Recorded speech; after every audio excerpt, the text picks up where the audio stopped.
Catelyn did not remember when the first blow struck her. She remembered the music screeching to a halt, the roar of men drawing steel, the air thick with betrayal. She remembered seeing her son rise from his seat, with the crown askew on his head, confusion and disbelief, making him seem heartbreakingly young at that moment. She remembered her own scream as arrows and daggers found flesh. And then she saw him fall. Her last living boy, her king. They took his head. They took his future. They took everything from her. In that final horrific rush when her fingers had curled around the edges of Walder Frey's wife's hair, she had felt madness roar inside her. The knights in Frey colors had pinned her arms. A blade pressed against her throat. She thought she heard her voice, someone's voice, pleading for mercy that never came. A single slice, the hot wash of blood. Then darkness. But Catelyn opened her eyes again. The pain in her throat was a savage, burning line, and every breath rasped. She was sprawled on the floor somewhere beyond the great hall, a place reeking of rotted straw and drenched in the metallic stench of old blood. Her own blood soaked her gown. She sensed it more than felt it, for her body felt cold, as though her soul were drifting in a place that hovered between life and death. For a long moment, she did not want to try. She had lost all but the faintest tether of reason. They had cut her throat. They had left her for dead. She wanted to stay on the floor, for rising would only bring another wave of pain. She thought of Robb. She thought of Ned. She thought of all that had slipped through her fingers as easily as the river water beside River Run. Yet something made her stir. The mother in her, or perhaps the memory of the mother she had been. She forced a shallow breath. Blood bubbled in her throat, and she choked on it. Hot tears fell from her eyes. There was no one left to protect. No one left to find. Still, her limbs trembled with the instinct to cling to life. Her nails scraped the stone floor. She tried to sit up, a scream building silently in her chest. But only a faint croak escaped her lips. She was not alone. Through the haze she saw a shape. A figure bent over, searching the heaps of bodies near the back of the corridor. Terrible moans echoed.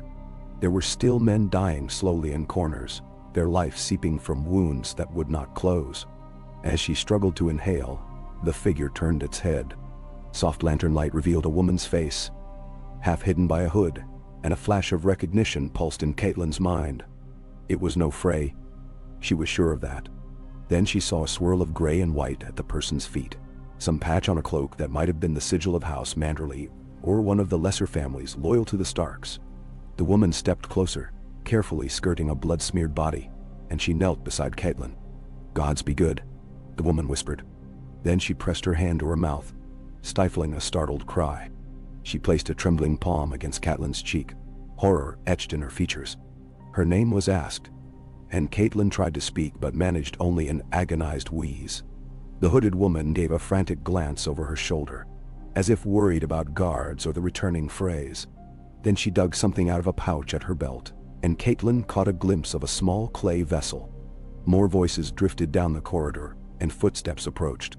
The woman moved quickly. She pressed a finger to her lips for silence and shifted to block Catelyn from view. Then, in a motion too swift for Catelyn's dazed mind to follow, the woman had slipped behind a broken table, dragging Catelyn by the arms. Pain raked across Catelyn's split throat, and though she wanted to scream, her voice was lost to the ruin of her injury. Darkness flickered again. When Catelyn woke, she was in the back of a cart. Her eyes barely opened, and even that exhausted her. The world rocked gently, as though she floated on a wave. Every jolt of the wheels over a bump of earth was a small torture, rattling the fragile hold on her battered form. When she tried to lift her head, the agony in her throat spread all the way to her chest, and a ragged cough tore free. She tasted blood in her mouth again. A hiss of alarm came from the front of the cart, and the woman appeared overhead. In the daylight, her hair was brown mixed with gray, her face lined with worry. She lifted a small water skin to Catelyn's lips and gently encouraged her to drink. Catelyn's breath rasped as she swallowed, and the water trickled down her throat like shards of ice. It hurt to swallow, but thirst was an even fiercer beast than the pain. "Hush," the woman whispered, her eyes flicking to the sides. "We're not safe yet. Rest." Catelyn wanted to ask 100 questions. Who was she? Where were they? Robb. She wanted to say her boy's name to ask if they had saved him somehow. Perhaps it was all a grotesque dream. But the woman's hand was on her forehead, urging her to lie still. And the press of truth was undeniable. Robb was dead. Everyone in the great hall, they were all gone. Her mouth trembled, though no sob came. Tears leaked down her cheeks. The cart rolled on. Sometime later, there was an argument up ahead, muffled words carrying back over the wind. Catelyn heard a man's voice, gruff and insistent. The woman with brown and gray hair argued back. Another voice joined them, even lower. At last, the woman returned and laid a thick cloak over Catelyn, the heaviness of it momentarily soothing. A day passed in a blur. Pain, sips of water, the rocking of the cart. She slept too often, and each time she dreamed of the red wedding. She saw the crossbow bolts flying, heard the shriek of Lady Talisa, saw Walder Frey's hateful grin. She heard the wet, slick sound of steel stabbing flesh, and she woke trembling, gasping for air. When they finally halted, Catelyn was carried carefully from the cart by two men who seemed reluctant to touch her. She felt her body lifted, and she tried to open her eyes. They were in some abandoned stable, or so it seemed. A fire was lit inside a long disused hearth, the smoke rising through a broken shaft in the roof. Old hay scattered the floor. The walls were half collapsed in places. Catelyn was laid on a straw pallet, and the woman crouched beside her. The men retreated, giving them privacy. For a long while, the woman studied Catelyn, chewing her lower lip in thought.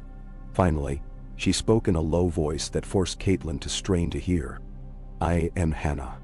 I served House Riswell once, as a midwife. They turned me out after my lord died and his son cast me aside. I tried to make my way in the Riverlands, but winter has come in people's hearts, if not yet in the skies. I was in the Frey kitchens for menial work, not out of loyalty but pure desperation. I saw what happened, my lady. I saw your son murdered. Her lips trembled. Gods have mercy on us all. Catelyn's eyes filled again, and her trembling lips parted. She tried to speak, but no sound came, only a whisper of breath. Hannah lifted a cloth from Catelyn's bandaged throat. Gently, she peeled away the stiff linen stained with blood. In the glow of the hearth, Catelyn saw the severity of the wound. It spanned almost ear to ear, though it had not cut as deep as it might have. A hideous red line, scabbed over in places, still seeped if she moved too suddenly. Without care, it would kill her. Hannah wet a fresh cloth with a pungent mixture from her clay jars.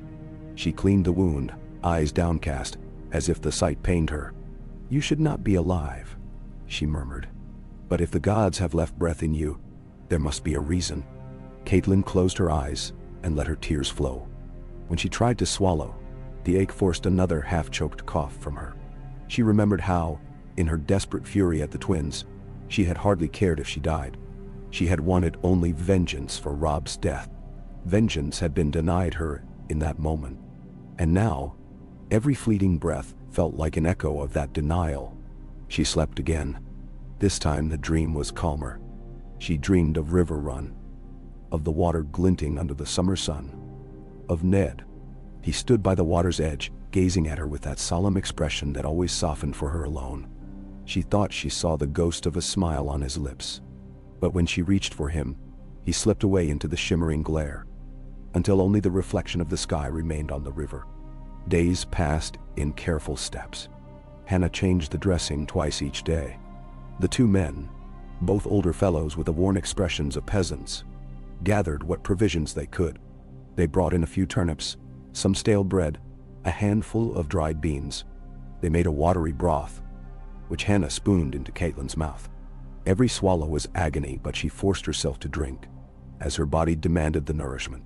Slowly, a fraction of her strength returned. She learned the men's names in fragments. Hal was tall and thin with gray stubble. Ort was shorter, a bit rounder, but with a stoic manner that never softened. They seldom spoke more than a few words around her. When they did, their conversation with Hannah was hushed. She's not safe. We should keep moving. The Freys might come searching. Word of the slaughter at the twins will spread, and they'll guess someone took her body. Hannah would whisper back. Where can we go? The roads are filled with deserters, brigands. House Bolton's men roam the north. House Lannister's allies roam the south. The twins is the gateway. And so it went. The arguments circled, but they stayed in the rundown stable. Every night they piled stones against the half-ruined door, and one of them kept watch, dozing in turns beside the small fire. On the fifth evening, Catelyn awakened to find Hannah alone at her side. The men must have been outside. A faint drizzle pattered on the slats of the broken roof. Catelyn touched her own throat, her pale fingers drifting over the bandage. At last she managed a sound, a low, broken rasp. Hannah leaned closer, hope lighting her eyes. Eddie. Catelyn tried, but the words splintered in her mouth. It was not a voice at all, only the faint creak of the wind through a door hinge. Hannah lifted a careful finger to Catelyn's lips. Don't strain yourself. I understand you want answers, but save your energy. You might yet recover your speech, the gods willing. But only if you let your throat heal. Tears threatened again, stinging hot, but Catelyn blinked them away. She reached a trembling hand out and took Hannah's wrist in a weak grip, trying to convey her question with her eyes. Hannah pressed her lips together, reading Catelyn's desperation. Your son is gone, she said softly, reluctant to speak the words. King Robb was murdered in the hall with his bannermen.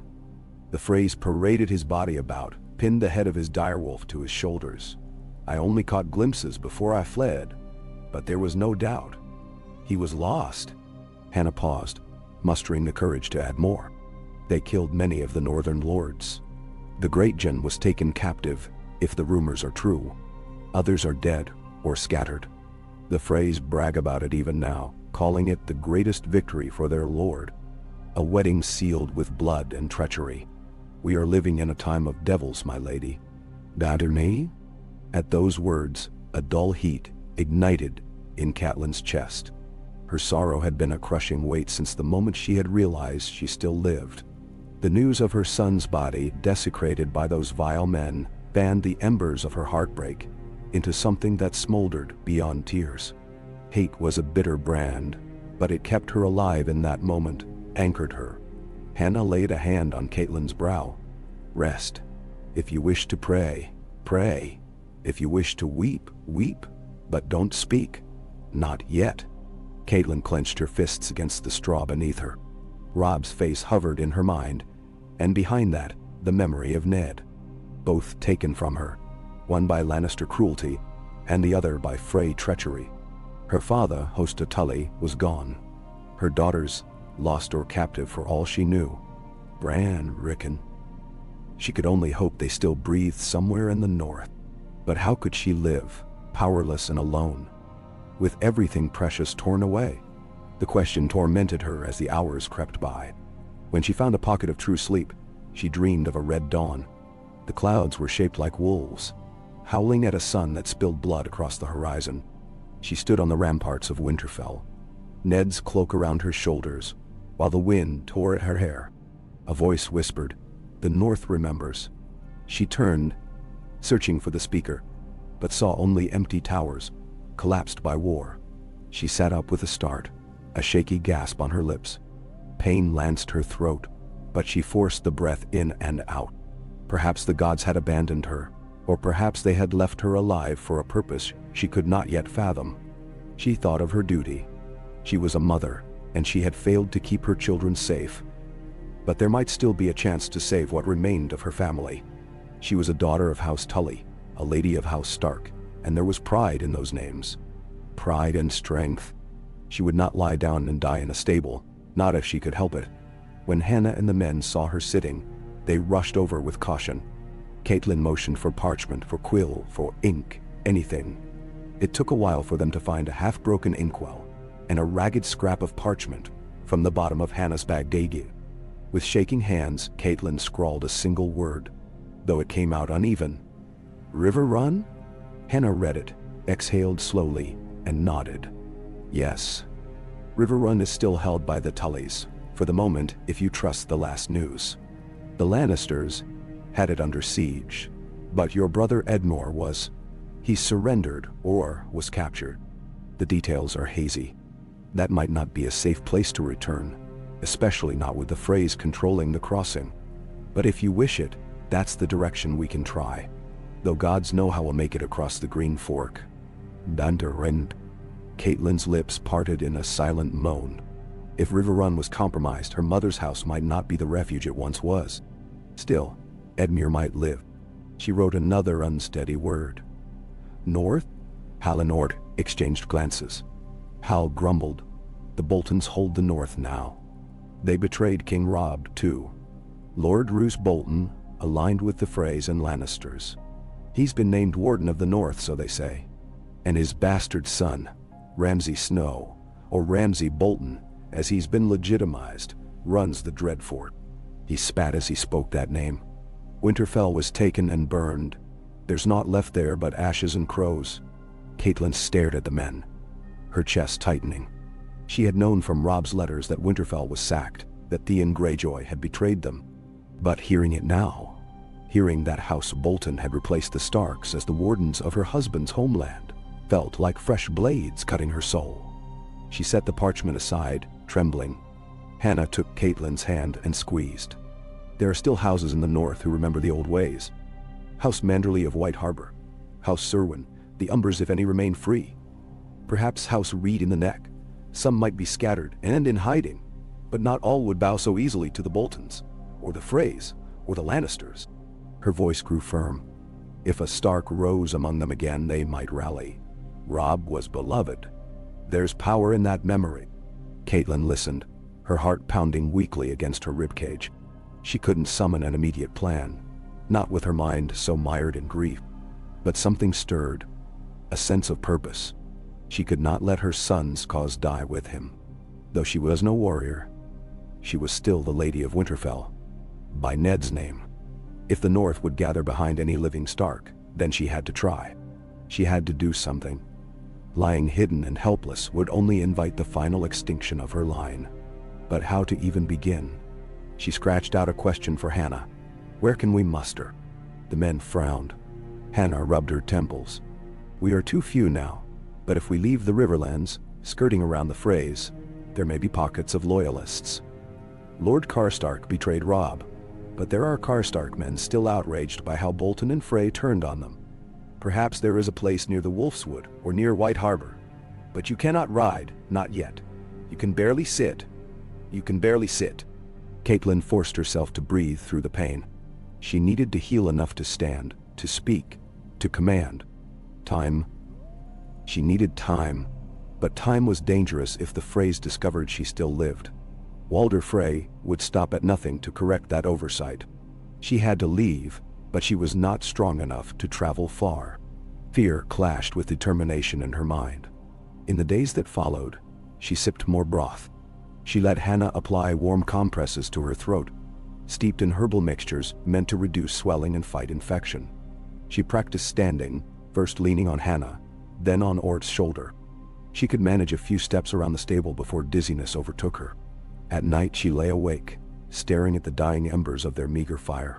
Her thoughts cycled through every precious face. Ned, Robb, Sansa, Arya, Bran, Rickon. One by one they felt like ghosts drifting through her memory, intangible and lost. She wanted to gather them in her arms, shield them from all harm, but all she had was the ghost of that maternal warmth. On the 8th day, the men grew nervous. They kept speaking of a rumor that Frey outriders had been spotted within a few miles.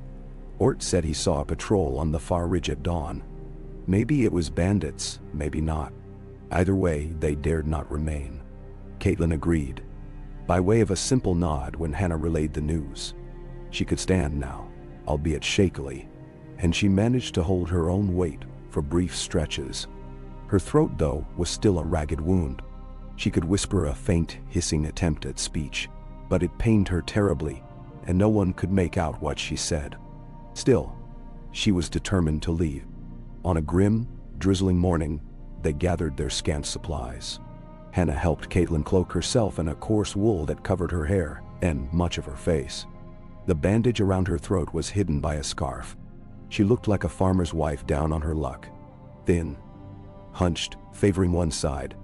They abandoned the cart, for it was too conspicuous, and the old donkey that pulled it had died 2 nights prior, likely from poor feeding and exhaustion. The men had nearly wept when it passed. They were left with only 2 scrawny horses, enough to carry the men and some supplies, while Catelyn and Hannah walked. It was a pitiful arrangement for a secret flight, but they had no alternative. The forest track they followed was muddy, the ground slick, and Catelyn stumbled often. Each time, a surge of pain in her throat made black spots dance at the edges of her vision. Hannah clutched her arm, guiding her carefully over roots and stones, trying to shield her from the cold drizzle. Hal and Ort rode ahead, scanning the trees for any sign of watchers or pursuers. They made slow progress, detouring often from the main roads.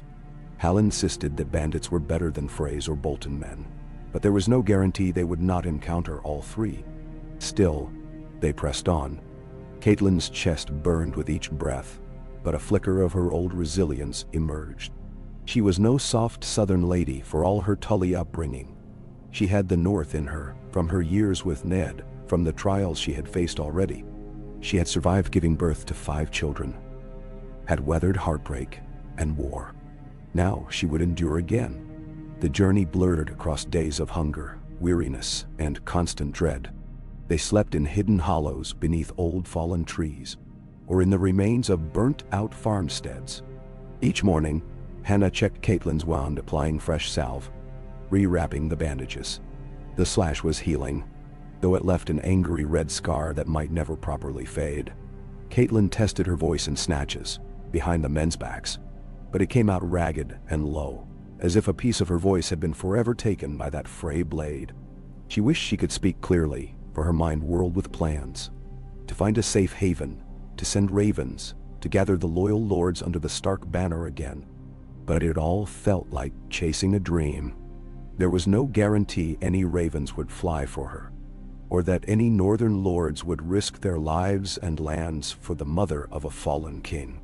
One evening, as they huddled in a thicket, feasting on nothing more than watery stew, made of roots and a single squirrel Ort had managed to kill, Hannah spoke softly to Catelyn.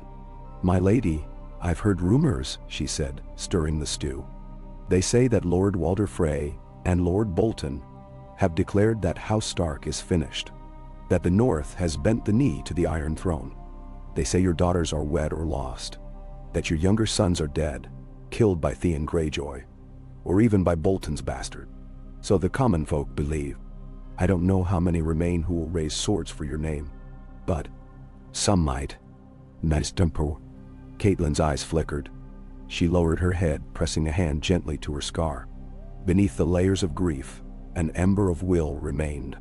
She carefully whispered, shaping each syllable so gently it barely made a sound. "The North remembers." Hannah's eyes widened. She stared at Catelyn, tears glistening in the firelight.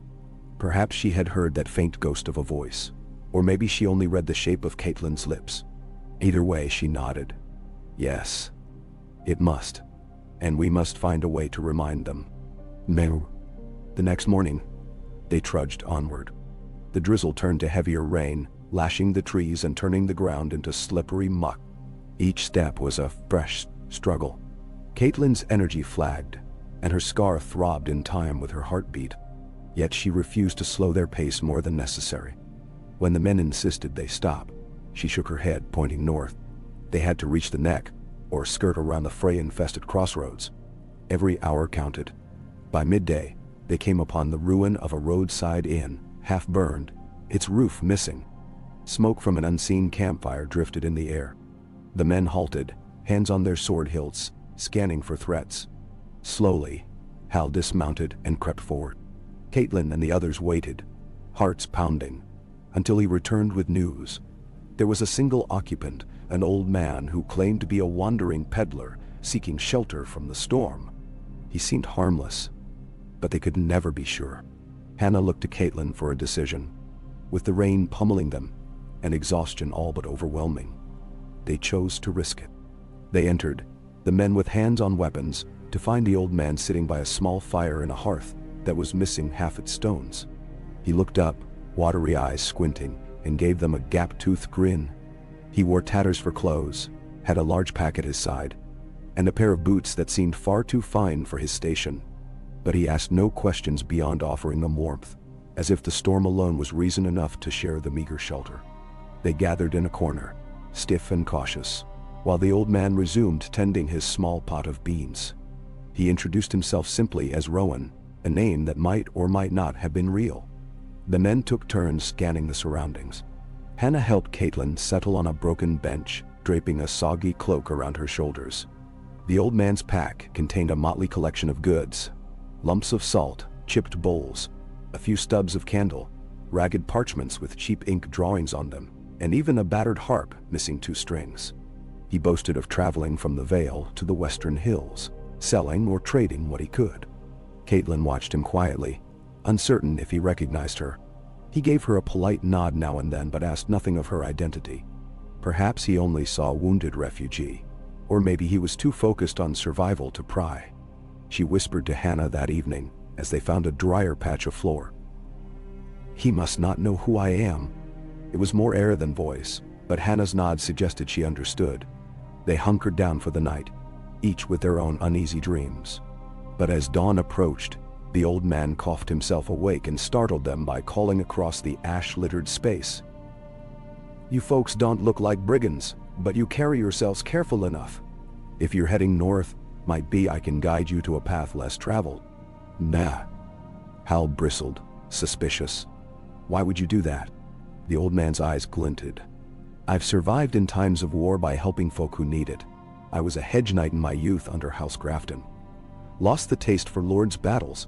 I come across stragglers. I guide them for a coin or a favor. No harm in it so long as it keeps me fed and safe. Right now, I suspect you might be in need of a route that avoids certain watchers." Ord exchanged glances with Hal, but neither answered immediately. Hannah glanced at Catelyn.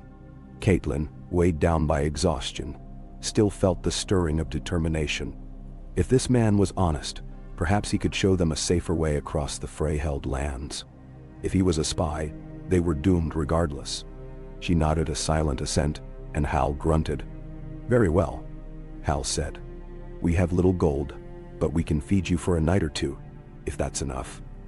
Lead us safely, and we'll see you don't starve." The old man gave a casual shrug. "Fair enough. Let's be off then, before the day grows old."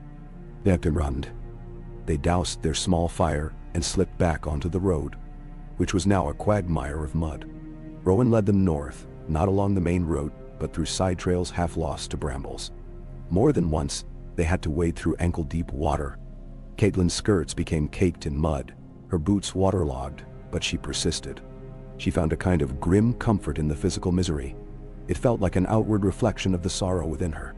She clung to the bandage at her throat, as if it were a shield protecting her from old ghosts. Rowan proved capable, directing them around large puddles and patches of sinking muck, and occasionally calling soft warnings when he spotted footprints that might indicate recent travelers. At midday, he led them into a thick stand of pines, where a natural canopy provided some respite from the unrelenting drizzle. There, they shared a quick meal of dried beans and stale bread. The old man rummaged in his pack and withdrew a small flask of something strong-smelling, offering each a swig to fortify their bellies. The men accepted. Hannah politely declined. Catelyn shook her head. She dared not irritate her wounded throat with burning liquor. Even as she listened to the patter of rain on pine needles, Catelyn tried to piece together a next step. If they could reach White Harbor, perhaps they could appeal to Wyman Manderley.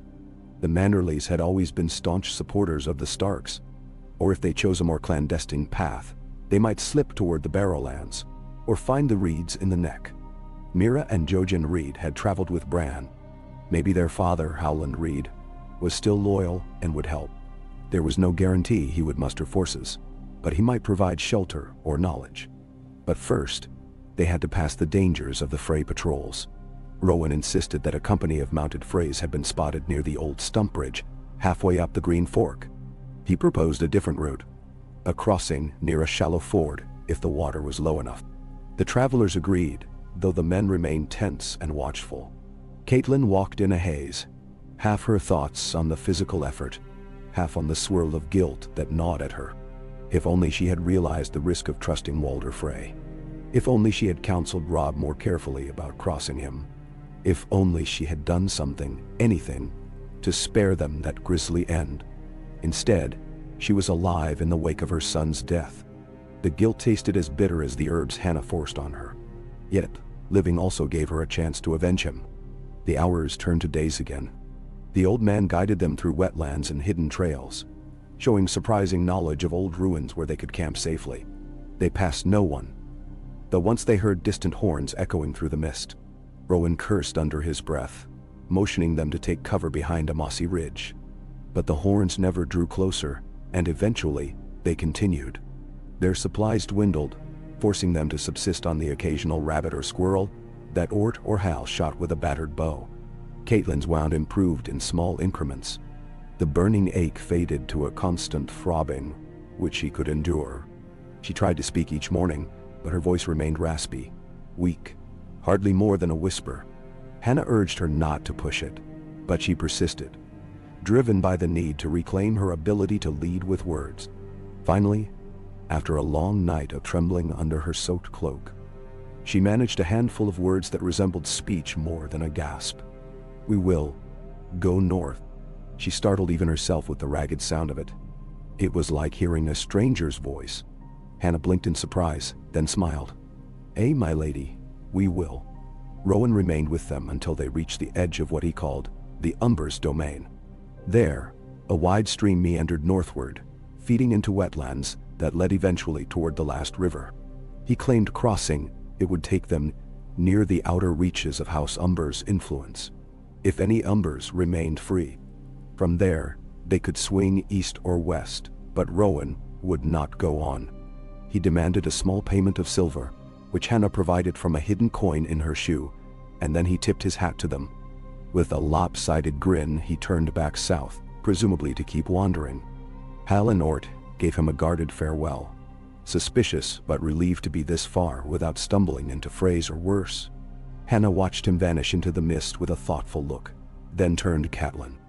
"And now we continue alone." They crossed the stream at a shallow place, water rising to their knees, icy enough to make them gasp. Catelyn nearly fell, saved only by Hal's steady hand. On the other side, the mud was thicker, and the land rose into a rugged, swampy terrain. Strange, twisted trees dotted the region, their roots protruding from the water in bizarre shapes. The sky overhead was gray and unwelcoming. Here, the nights grew colder. Frost began to rim the mossy logs at dawn. Catelyn felt each chill in her bones, but her throat remained free of infection, thanks to Hannah's unwavering care. She had no illusions that she could command an army in her present state, but at least she was not feverish or delirious. The gods, or whatever powers guided fate, seemed content to let her linger on this precarious precipice between the living and the dead. After a week of slow progress, they spotted signs of older, more established paths. Broken signposts with faint carvings that might have once belonged to House Umber, or to smaller northern clans. At one such sign, the men paused, conferring in hushed voices. The marshy track ahead looked impassable. They decided to veer west, hoping to skirt around the worst of the wetlands. On the third day of that detour, they encountered something that brought the sting of tears back to Catelyn's eyes. Amid the tall grass and watery bog, a faint shape moved, a direwolf, fur-gray and matted with mud. It was a gaunt, lone creature, muzzle streaked with white, sniffing the ground. At their approach, it raised its head. Catelyn's heart jolted. The wolf's eyes gleamed a piercing yellow in the dull light. It stared at them with wild suspicion, then padded off silently into the mist. She watched it vanish, her breath catching painfully. It was not Grey Wind, or any of her children's wolves, but the memory stung nonetheless. She remembered the day they found the direwolf pups on the road south of the wall. Ned had hesitated, but the children had each claimed one. Sansa with her gentle lady, Arya with feisty Nymeria, Rickon with little shaggy dog, and so forth. Grey Wind had been Robb's faithful companion until the twins. Now he was gone, his head presumably rotting alongside her son's. The world had lost its last illusions of honor, But that brief glimpse of a lone direwolf reminded her that the North was still the North. Wild, fierce, untamed. It would not bend easily, not to the Freys, not to the Boltons, not to the Lannisters. If she could only reach its hidden heart. They pressed on. Sometimes they saw lights in the distance at night, perhaps camps of soldiers or small settlements. They avoided them all. The men cautioned that they had no guarantee which lord commanded those folk. The risk was too great. Still, as their provisions ran even lower and the chill set in, they debated seeking safe haven. To find an ally, however, was a gamble. One evening, Hal reported that he found a vantage point on a small rise and saw smoke from multiple chimneys, suggesting a village or small holdfast. It was about half a day's walk east. He had not ventured closer, but they might find better shelter, or at least purchase some stores. Or disagreed, fearing it might be under Bolton's rule. Hannah looked torn. She turned to Catelyn for guidance as always. Catelyn held the battered quill in her trembling hand, scribbled a single sentence on a scrap. "We must risk it. Too weak. Need rest." She could feel the hollowness in her limbs, the painful dryness in her mouth, and her scar was sore from days of walking in the cold. If she collapsed before they found allies, it would be the end. They needed supplies, maybe a donkey or a wagon again. Even a single loyal soul in the village might be enough to direct them onward. So, they chose to go east. They broke camp at dawn, trudging through more soggy terrain. The day was cold, but mercifully clear. Birds wheeled overhead. The north wind rustled the dead reeds along the edges of the bog. Catelyn focused on her footing, on the next step and the next, trying not to dwell on how quickly the sun would set. As dusk approached, they glimpsed a small cluster of wooden buildings tucked between low hills. A single palisade encircled the houses, with a shallow ditch beyond it. Smoke curled from 3 or 4 chimneys. A wooden tower rose near the gate, unassuming but watchful. Hal motioned them to pause under some trees, scanning the area. No banner flew atop the tower, a fact that gave them neither comfort nor alarm. Ort murmured, "Might be a free village or one sworn to some lesser northern house. But if Bolton men are here, we'll know soon enough." Catelyn steadied her breathing, steeling herself. She nodded and pulled her hood low, standing as tall as she could. They walked in single file to the gate. A pair of watchmen appeared on the tower platform, both armed with short spears. One shouted down, "State your business." Hal answered with a steady voice that they were travelers seeking shelter, an honest trade. The watchmen conferred, then one waved them forward, letting them pass through the wooden gate. Inside, the settlement was meager. A muddy yard, a few huts, a central cabin that looked sturdy. Villagers, clad in rough wool, paused in their tasks to stare. Children peeked from corners. No open hostility, but neither was there a warm welcome. A thin man with a cowl over his balding head stepped forward, leaning on a staff. His left leg was twisted, forcing him to limp. He looked the group over with narrowed eyes. "We've no coin for sellswords," he said curtly. "But if you mean to trade or buy, speak your piece." Hal introduced himself as a traveler from the south, and the rest likewise gave false names. Catelyn bowed her head slightly, letting her hood obscure her face. Hal spun a tale that they had lost their home to bandits, and were heading north to seek kin. They asked if the village had a spare donkey or horse for sale. The limping man glanced around, and an older woman behind him mumbled something about a donkey that had died. A younger voice piped up about a mule in the back stable, but it was half blind. Eventually, the villagers let them settle inside a small storeroom attached to the main cabin, in exchange for 2 silver coins and the promise of some sewing from Hannah, who was handy with needle and thread. They were told they could stay a day or 2, no more. The village had little to spare, with winter soon upon them. That night, safe behind the storeroom's rickety walls, they lit a small lantern. Hannah set to work repairing a torn cloak for one of the villagers who had given them a few potatoes. Hal and Ort shared watch, though the door was barred from within. Catelyn sat on a crate, listening to the quiet hush of the village. She felt an immense weariness sink into her, heavier even than before. The ache in her body was constant, but her mind churned with longing to move faster, to do something decisive. As she was about to drift into a fitful sleep, a tentative knock sounded on the door. Hal jumped up, hand on his sword. Ort took position behind him. Hannah glanced at Catelyn, who nodded for them to open it. Hal lifted the bar. On the threshold stood a girl, maybe 14, holding a candle. She was thin, her brown hair braided down her back. She looked at them with an intensity that belied her youth. "My gran says she wants you to come for tea," the girl whispered, her gaze slipping over each face until it landed on Catelyn. "She says the lady with the scar, she has stark eyes." Catelyn's throat constricted, fear and shock mixing. Hal bristled, about to deny it or drive the girl away. But the child's face was earnest, her voice trembling. "Please, Gran says we must talk. She served the Starks once, long ago. She knows things. She heard rumors." Catelyn's heart thudded painfully. Could this be a trap? Or did the old woman truly recognize her? She sensed Hannah at her side, uncertain. Ort's hand hovered near his blade. Hal shot Catelyn a questioning glance. After a moment, Catelyn stood. She pulled her hood forward, glancing at Hannah, who put a steadying hand on her arm. She nodded, indicating she would go. If these people were loyal, she could not pass up the chance to learn more. They followed the girl through the muddy courtyard, under the watchful eye of a few villagers who were stoking a late-night fire. Beyond a crooked fence, they entered a small hut that smelled of peat smoke and drying herbs. A wizened woman sat by the hearth, wrapped in layers of patched blankets, her sharp eyes glittering in the flicker of flames. The girl gestured for them to sit on rough stools. Catelyn lowered herself slowly, conscious of every twinge in her neck. The old woman studied her a long while. Then she spoke in a voice like worn leather. "You need not hide, my lady. I saw you as soon as you limped in. The same eyes as your Ned, rest his soul. I was a cook's helper in Winterfell decades ago, when the old lord was alive.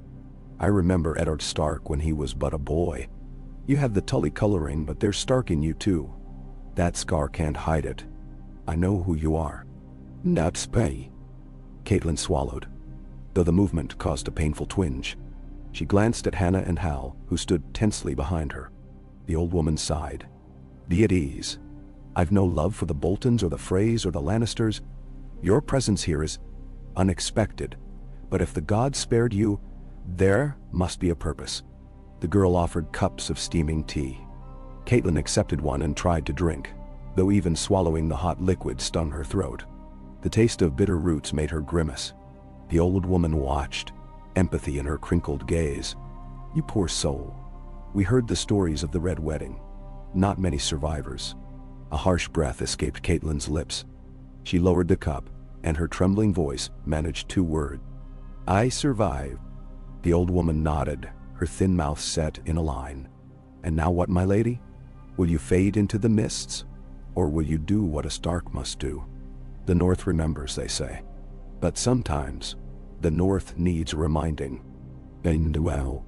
Catelyn's chest tightened. She felt the swirling mixture of grief and rage that had sustained her, pressing forward from her heart to her tongue. She wanted to speak of vengeance, of justice. But her voice might not sustain it. Instead, she simply forced out a whisper. "I must rally them, avenge my son."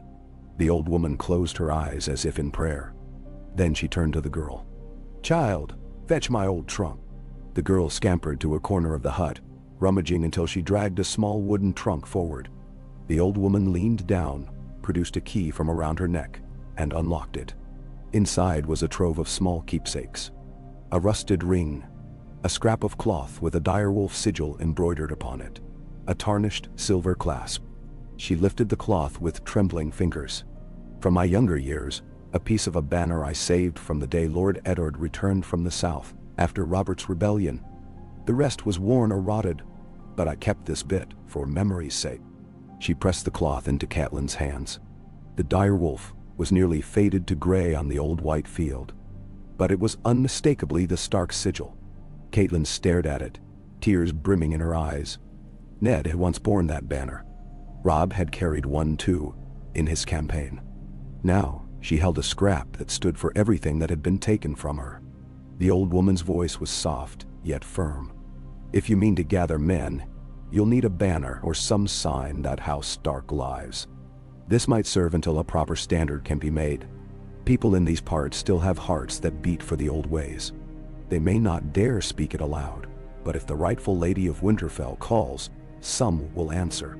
Not all, but enough to plant the seed. We have little here, but we do what we can. Zen-see. Catelyn gently clasped the cloth to her chest, bowing her head in gratitude. Hal and Ord exchanged a glance, and Hannah slipped a comforting hand over Catelyn's shoulder. This token felt like more than a piece of fabric. It felt like a promise, a whisper of possibility. The old woman's eyes glimmered. You will face many trials, my lady, and not all who bowed to your son will bow to you. But as I said, the North remembers. The time may come when that memory rises like a storm. Me. Catelyn forced her voice to work one more time, broken and breathy though it was. Thank you. The old woman reached out, covering Catelyn's hand with her own gnarled fingers. Go with the old god's blessing, Lady Stark. Don't let the flame die. Catelyn nodded, tears slipping free. She closed her eyes, letting the warmth of the hut and the old woman's blessing wash over her. In that fragile moment, she felt the presence of Robb, of Ned, of all her lost loved ones, urging her forward. The ember in her chest glowed just a little brighter. She had survived. She carried the memory of House Stark, and she would not let it fade. They stayed a day longer in the village.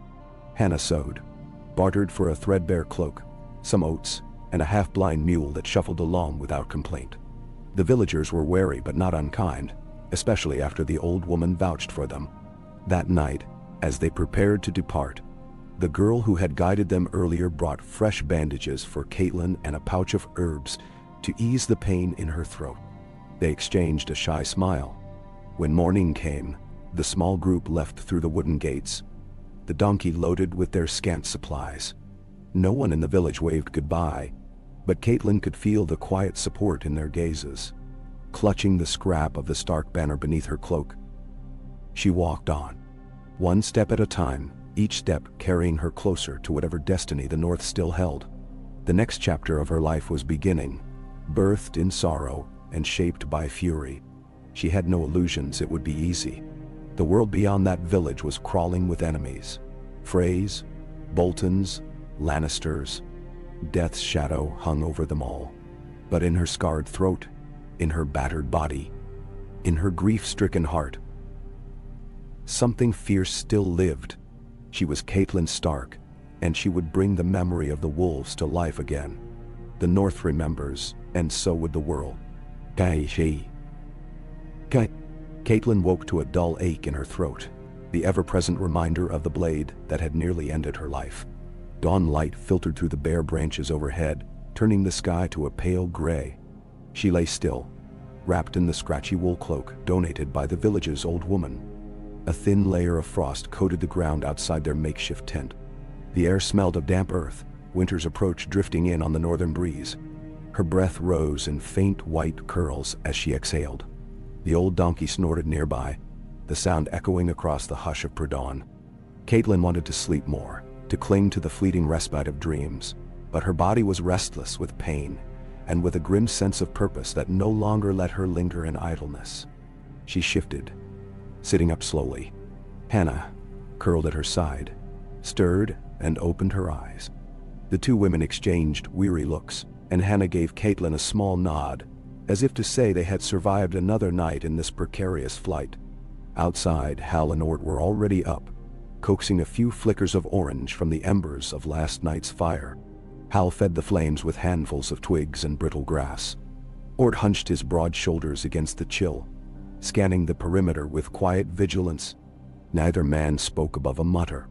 Days of travel with no real respite had worn them thin, yet their eyes still held that watchful alertness, sharpened by the fear of discovery at every turn. Catelyn wrapped herself in the cloak and rose to join them. The scrap of the old Stark banner was tucked safely in a pouch at her belt, a secret talisman she refused to let out of her sight. She rested a hand against her bandaged throat for a moment. She could feel how the wound had tightened overnight, the skin pulling as scar tissue formed. Her attempt at speech, when she finally managed a husky good morning, came out in a ragged rasp. At first, Hal and Ort did not realize she had spoken, but when they did, they glanced away uneasy. It had been haunting to see her near mutinous day after day. Hearing that broken wisp of a voice was no less unsettling. "Time to move," Hal said softly, as if to spare her the strain of conversation. Then he turned to poke the donkey's hindquarters, encouraging it to shift so they could repack their few belongings. They ate a meager breakfast of oats boiled in water, the resulting paste as bland as clay. Still, they forced it down for the needed strength. Hannah carefully checked the bandage around Catelyn's throat, pressing a dry cloth to the lingering scab. The old woman's herbal salve had staved off infection so far, but the raw line remained a vicious pink, its edges crusted where the wound had tried to knit itself closed. Each day, a bit more of the dryness gave way to new skin. But the scar would be with her forever, she knew. An outward brand of the violence that had shattered her life. They set out along a narrow trail that coiled around the shallow hills. The donkey's hooves squelched in the half-frozen mud. Overhead, clouds drifted low, promising either more rain or the season's first snowfall. As Catelyn trudged behind Hal and Ort, she recalled the old woman's words in that tiny hut. The North needs reminding. Her mind replayed the moment she first wrapped fingers around the piece of stark banner. How that small scrap of cloth had glowed with meaning in her hands. The people in that village had parted from them with no fanfare, but a certain hope flickered in their eyes, as if seeing the living Lady Stark had awakened old loyalties, old pride. Though they did not say it, Catelyn sensed that if she could truly rouse the wolves of the North, they would not hesitate to fight. And yet, how to accomplish such a feat? She was wounded, almost voiceless, traveling with only 3 companions and a donkey. They had no money, no influence, none of Robb's once mighty host. She was haunted by the memory of the great Joan's uproarious laughter when he knelt for Robb, or the moment Karstark men raised their swords in oath, or the quiet strength of Lady Mormont at Bear Island. All were scattered now, imprisoned, killed, or bent beneath Bolton rule. If she was to unite them, she would need more than a scrap of cloth. Yet that cloth might be a seed planted in the right hearts. Perhaps it was not so hopeless. The hours wore on. A thin wind shook the bare branches overhead, sending frozen droplets pattering onto their hoods. They spoke little, each lost in private thoughts. Occasionally, Ort scouted ahead, bow in hand, scanning for signs of game or signs of foes. Hal led the donkey, and Hannah stayed close to Catelyn, her arms poised to catch her if she stumbled. The ground seemed half swamp, half frozen meadow, a treacherous mix that might swallow a careless step. Near midday, they came upon a creek, its edges crusted with thin ice. The donkey balked at first, but Hal coaxed it forward. The rest followed, carefully placing their boots on the stones that protruded from the freezing water. Catelyn's breath hitched in her throat as cold seeped through her soles. She clutched Hannah's arm for balance. Each crossing was an ordeal in her weakened state, but to remain in the south was unthinkable. North was the only direction that made sense for them, no matter the dangers. Once across, Hal led them to a small copse of pine trees where they might rest and share what food remained.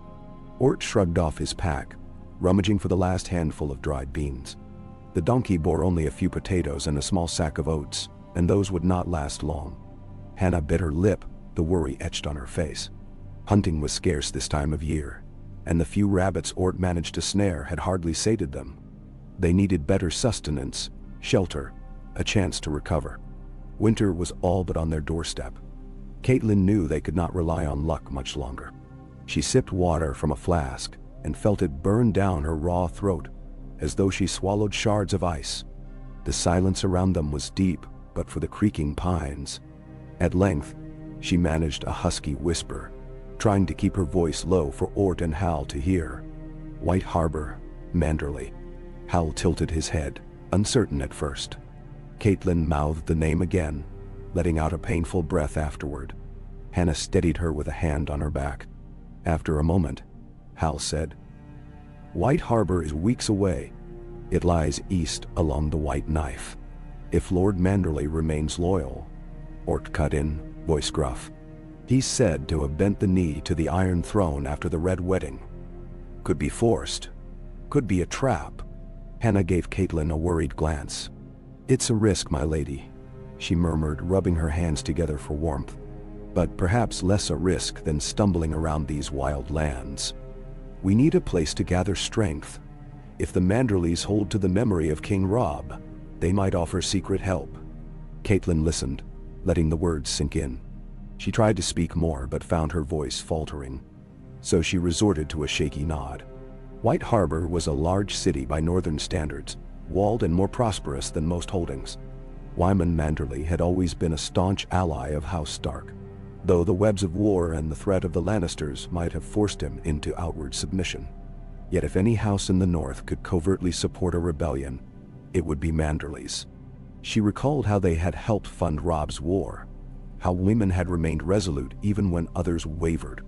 If she could but stand before him, show him the old banner, perhaps. Hal and Ort conferred quietly, turning over the hazards. Eventually, Hal scratched at his stubble. Then White Harbor it is. But we must keep off the main roads. There's sure to be Boltons or Freys somewhere, looking to stamp out rumors of any surviving Starks. We'll try to find the smaller paths along the White Knife, or approach from the hills to the west. They ate in subdued silence, finishing the last of their bread. Catelyn's mind wandered, envisioning how the Manderleys might receive her. She pictured kneeling in Wyman's great hall, revealing her identity, her ruined voice be damned. That image was fragile, easily shattered by doubt. She prayed to the old gods, to the new, to any power that would listen, that they might find mercy in White Harbor. They resumed their march. The day drifted into a gray, unfriendly afternoon, the sun hidden behind clouds. Catelyn's feet grew numb, but the thought of forging a plan gave her a measure of resolve. Even the donkey plodded along with a steadier step, as if it sensed the new direction. The path was not truly a path at all, more a meandering route around bogs and up over low ridges. Each night, they sheltered beneath pines, or in small hidden depressions where the wind was less punishing. They rationed their supplies until they were down to almost nothing. On the third day after leaving the village, Ort spotted faint plumes of smoke in the distance. It was late afternoon, the sky a ragged tapestry of purples and grays. The group halted behind a tumble of rocks, peering across a snowy field. Smoke rose from what looked like a small camp, or possibly a homestead, at the base of a craggy hill. There was a single banner fluttering near the structure, though it was too far away to make out its design. Hal squinted. Could be a small holdfast, or a small outpost manned by some lesser lordsmen. Hannah gazed from behind them, her breath fogging the air. Do we skirt around or see if they have food to trade? Catelyn felt her stomach clench at the mention of food. They had eaten only a few scraps that morning, and the donkey's stubborn trudging seemed slower by the hour. Yet suspicion gnawed at her. The memory of the Red Wedding was like a constant warning in her mind. Trust no banners, trust no invitations, for they could hide blades. She pressed a hand to her scar, inhaled, then managed a rasp. Avoid. Hal nodded at once, relieved. We'll circle wide. Easier to stay unseen. They doubled back the way they had come, forging a path deeper into the trees. The detour cost them a full day, and that night they ate nothing but watery broth made from melted snow and a handful of dried herbs. Catelyn drifted into a fitful sleep, her dreams haunted by images of Walder Frey's leering face, of crossbow bolts streaking through the air, of Robb's final glance. So stunned, so heartbroken, she jolted awake more than once, tears drying on her cheeks in the cold. Hannah tried to comfort her, laying a gentle palm on her forehead. Catelyn met her gaze, silent in her sorrow. The woman brushed a stray strand of Catelyn's hair from her damp brow and whispered, "We will avenge them all, my lady. The gods are just, in time." Deter. Catelyn swallowed, feeling the sting in her throat, and closed her eyes again. If only she could be sure that vengeance and justice had not died with Robb. By dawn, she felt the exhaustion seeping into her bones more acutely than before. Still, they pressed onward. The land rose into a series of gentle hills covered in coarse grass and patches of thin forest. The donkey stumbled on a root at midday, and nearly toppled into a shallow ravine, saved only by Hal's firm grip on its halter. Hannah coaxed Catelyn to rest in the lee of a large boulder while the men saw to the donkey. Catelyn could barely keep her thoughts in order as she sank onto a cushion of damp leaves. She felt so tired, not just in her body, but in her spirit. The weight of her scar, of her grief, of the unending fear pressed down. Yet every time her thoughts drifted, she saw Rob's face, and that was reason enough to carry on. She tried to recall the times she had watched him laugh, the times she had held him as a babe. Those memories hurt, but they also gave her a slender thread of strength. When they continued, she forced one foot in front of the other, refusing to slow them more than she already did. The donkey's pace was not swift, but at least it gave them a place to store their few belongings. Hannah stepped in whenever the ground was uneven, offering her arm for balance. They camped that night beneath the boughs of a towering spruce tree, the ground padded with fallen needles. Hal managed to snare a hare near dusk, and Ort skinned it, cooking what little meat there was in a small pot. The meager meal felt like a feast after so many days of near starvation. Even so, it only took the edge off their hunger. Catelyn tried to speak once more. Her voice cracked, and a few pained syllables escaped. "Thank you, Hal." Ort. Both men looked caught off guard by her gratitude. Hal cleared his throat awkwardly. "No need, my lady. We serve you as we can." Ort nodded, more solemn. "We'll get you to White Harbor, or anywhere you choose." Catelyn managed the ghost of a smile. She dipped her head in silent thanks and pulled the old cloak tighter about her shoulders. After the meal, Hannah carefully changed the bandage around her neck, wincing at how red and inflamed the skin looked. The new scabs threatened to crack if Catelyn moved her head too quickly. She let out a hiss of pain, but it was tolerable compared to the torment of the first days after her injury. They turned in early, the night colder than ever. Catelyn drifted off to the sound of the wind in the branches, imagining it was the soft hum of Ned's voice, telling her winter tales in the old bedchamber at Winterfell. She dreamed of lying in her old bed, Ned beside her, the warmth of a fire dancing on the walls. She saw the children trooping in, dragging blankets, eager to hear about the heroes of ages past. It was so vivid that waking to the dark, wet world outside felt like a cruel trick. She pressed a hand to her throat and felt the sealed scar. Reality intruded as she heard the donkey shifting and Ort muttering in his sleep.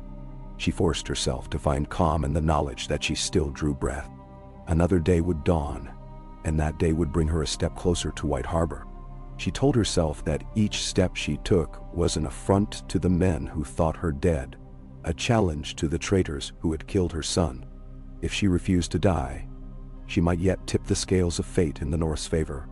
In the morning, they followed a stream that glinted between mossy stones, hoping it might wind toward a known tributary of the White Knife. Sure enough, after 2 more days of cautious traveling, the stream widened. The land sloped downward, the trees gave way to marsh grasses, and eventually they emerged onto a bank overlooking a broad river. Frigid water lapped at reeds along the edges. Hal reined in the donkey. "This must be one of the branches that leads east to the White Knife. If we follow it, we might find a fisherfolk settlement, or at least a crossing." Ort scanned the far bank, shading his eyes against the pale sunlight. "No sign of villages. We should be mindful. If there's a crossing, it could be guarded." Catelyn stepped to the water's edge, gazing at the cold, rippling surface. She pictured White Harbor at the mouth of the White Knife. Its white walls, the bustling docks, the marbled towers. She had visited only once before, long ago. But she remembered the way the city felt both northern and strangely cosmopolitan, with trade ships from distant lands. She wondered if any such ships still came, or if war had reduced White Harbor's trade to a trickle. They walked along the bank, searching for a place to ford or a sign of a ferry. The donkey brayed in complaint whenever they veered too close to the swampy patches. By midday, Ort spotted a rickety bridge, little more than thick wooden planks lashed together, spanning a narrower stretch of the river. Across the water, they could see a small clearing with tire tracks in the mud, as if carts passed that way. The group approached cautiously. Ort tested the bridge with his foot. It swayed, creaking ominously. "Might hold a few people," he muttered. "I'm not sure about the donkey. We can try to lead it slowly." Hal replied, though he did not sound confident. Catelyn eyed the boards. The water was swift here, dark and cold. A fall could be deadly, especially for her in her weakened state.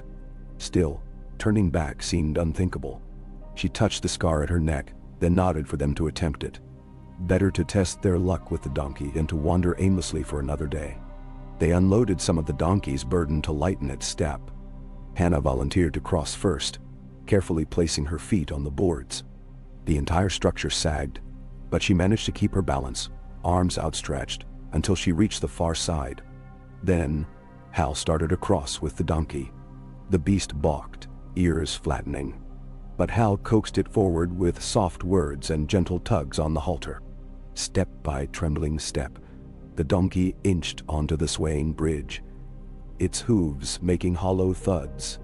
The ropes groaned. Catelyn clutched a post at the near end, her heart pounding. If the donkey panicked, both animal and man could plunge into the icy current. She saw Hal's jaw set in determination as he pressed on.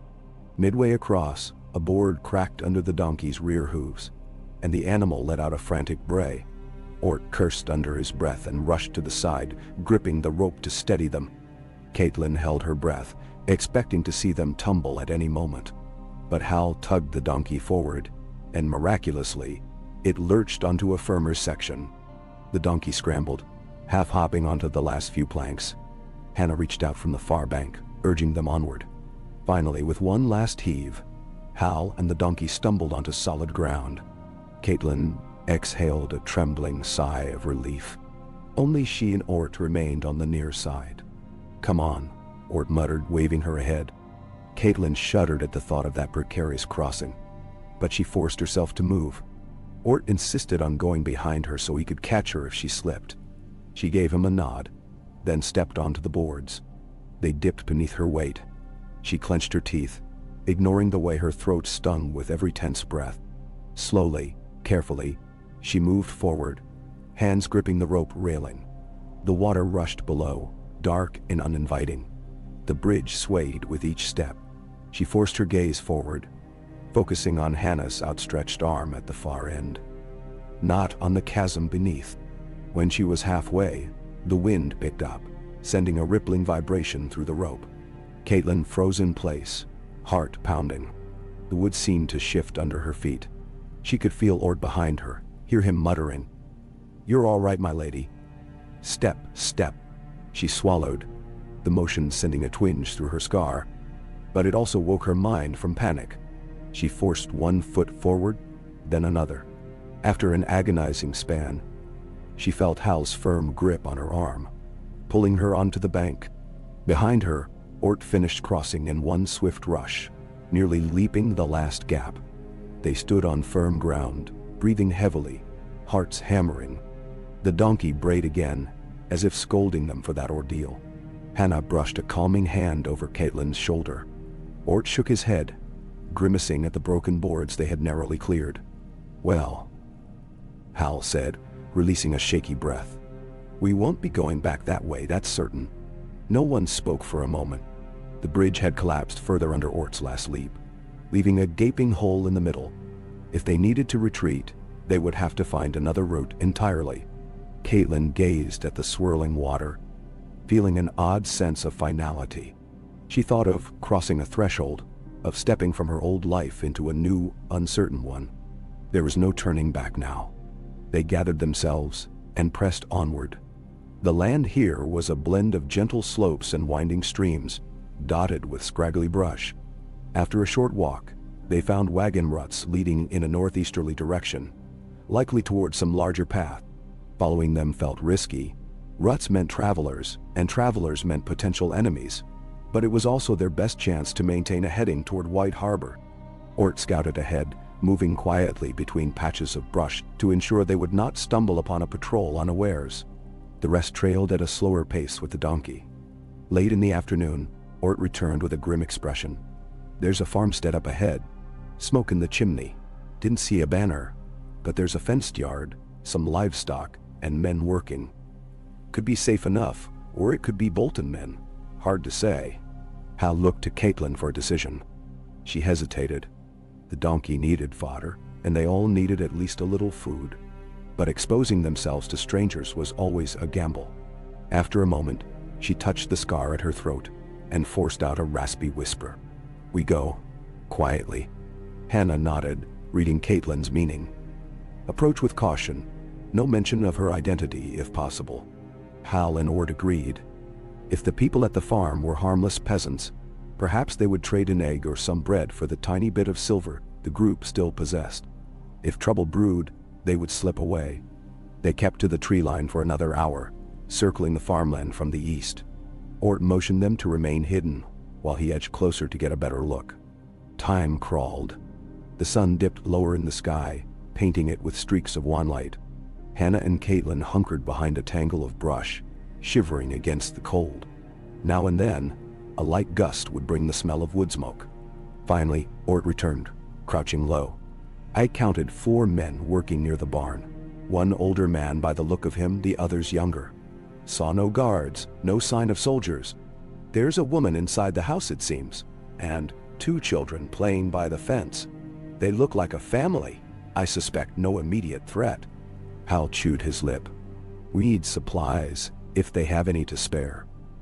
Let me do the talking. He glanced at Catelyn. We'll keep you hidden until we judge the mood. If it looks safe, you can rest in the barn. Catelyn agreed with a slight nod, though she loathed relying on others to negotiate. Still, her voice was a poor tool in its current state, and revealing her identity posed too great a risk. She would remain concealed until they knew more. Ort guided them to a gap in the brush that overlooked the yard. The farmhouse was modest, 2 stories of rough timber with a sod roof. The barn sat behind it, flanked by a small pen with a handful of goats. Smoke rose steadily from the house's own chimney. The children, the oldest no more than 8, were chasing each other in the yard, squealing with laughter that carried faintly on the wind. It felt almost painfully normal, in a world where betrayal had become a daily terror. Catelyn and Hannah waited under cover while Hal and Ort led the donkey forward. They made no attempt at stealth, letting themselves be seen so as not to startle the family. At once, the older man near the barn looked up. Shading his eyes, he murmured something to the 2 younger men who approached cautiously, pitchforks in hand. From Catelyn's vantage, she could see Hal raising a hand in what must have been a gesture of peace. Words were exchanged, though she could not make them out clearly. Gradually, the tension in the family's stance seemed to ease. A few moments later, the younger men set down their pitchforks. One of the children ran inside to fetch the woman. She emerged, wiping her hands on her apron, curiosity on her face. Even from a distance, Catelyn could see the lines of worry etched into her features, but also a certain resilience that came from living through northern hardships. Hal rummaged in their donkeys' saddlebags, probably producing a coin or 2. The older man shook his head, waving a hand as if to refuse. But then Hal insisted. Finally, the farmer nodded and pointed toward the barn. Hal turned and beckoned for Hannah and Catelyn to come out. They approached slowly. The farmer squinted at them, uncertain, but he did not seem aggressive. Ort explained something softly, and the farmer's wife gave a sympathetic look as her eyes fell on Catelyn's bandaged neck. The older man pushed open the barn doors, revealing a straw-lined interior that smelled of hay and goats. Though it was not warm, it offered shelter from the biting wind. "Thank you," Hannah said gently, bowing her head. The farmer just nodded once. Inside, they led the donkey to a corner stall where it could rest and nibble on stray bits of hay.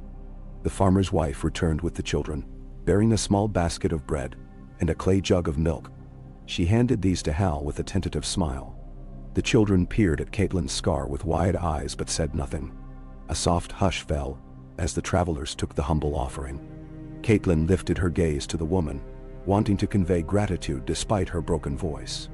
She touched her own chest, then the bandage at her throat, and managed a breathy, "Thank you." The woman nodded, worry still flickering across her features, and murmured, "We don't have much, but no one should starve out in the cold. Safer to stay here tonight. The roads aren't kind after dark." Hannah exchanged a glance with Hal. They had to be certain these people would not betray them. But the children's presence, the simplicity of the farm, the family's open kindness, none of it hinted at hidden malice. Catelyn felt the tension in her shoulders ease slightly. If the old gods were smiling on them tonight, perhaps they had found a pocket of genuine generosity in a world grown cruel. They arranged themselves in the barn's largest stall, layering straw under their bedrolls for insulation. The donkey rested on the opposite side, already dozing after its meager meal. The farmer, whose name was Orphan, slipped away to tend to chores, while his two sons kept an eye on the goats and hogs. The wife, Rika, lingered in the barn for a moment, glancing around shyly as though uncertain if she should speak. Hannah offered her a small smile, which encouraged her to step closer. "You're from the south?" she asked Hal in a tentative tone. He shrugged. "Riverlands." He lied with practiced ease. "War drove us out." Rika nodded, as though that answered all her questions. Yet her gaze kept drifting to Catelyn, drawn to the bandage and the pain etched in her eyes. "The war took so much," she murmured, folding her apron. "My sister lost her husband at the twins. We hear so many stories. Who knows what's truth?" Catelyn felt a shiver race along her spine at the mention of the twins. The farmer's wife likely had no idea how intimately that name was woven into Catelyn's nightmares. She looked away, pressing her lips together so she would not gasp or cry out. The cruelty of that place had a long reach. Hannah gently changed the subject, telling Rika that they were grateful for any help, and that they would leave by dawn to trouble them no further. Rika nodded, her face softening with compassion. She set a small lantern in the barn for them and then departed, carefully closing the door behind her. Hal exhaled. "Seems decent enough, but keep a watch, Ort. We trust, but not blindly." Ort nodded, settling near the barn door. Hannah coaxed Catelyn to sit, offering her a cup of milk from the jug. Catelyn accepted, sipping carefully. The warmth coated her throat, soothing the rawness. She ate a small chunk of bread next, the simple taste nearly divine after so many days of meager fare. Tears stung her eyes at the kindness of this family and the memory of the bountiful feasts at Winterfell, where laughter had once reigned. She forced the tears back, reminding herself that any moment of gentleness could be lost. The Boltons and the Freys had taught her that in blood. Night fell swiftly.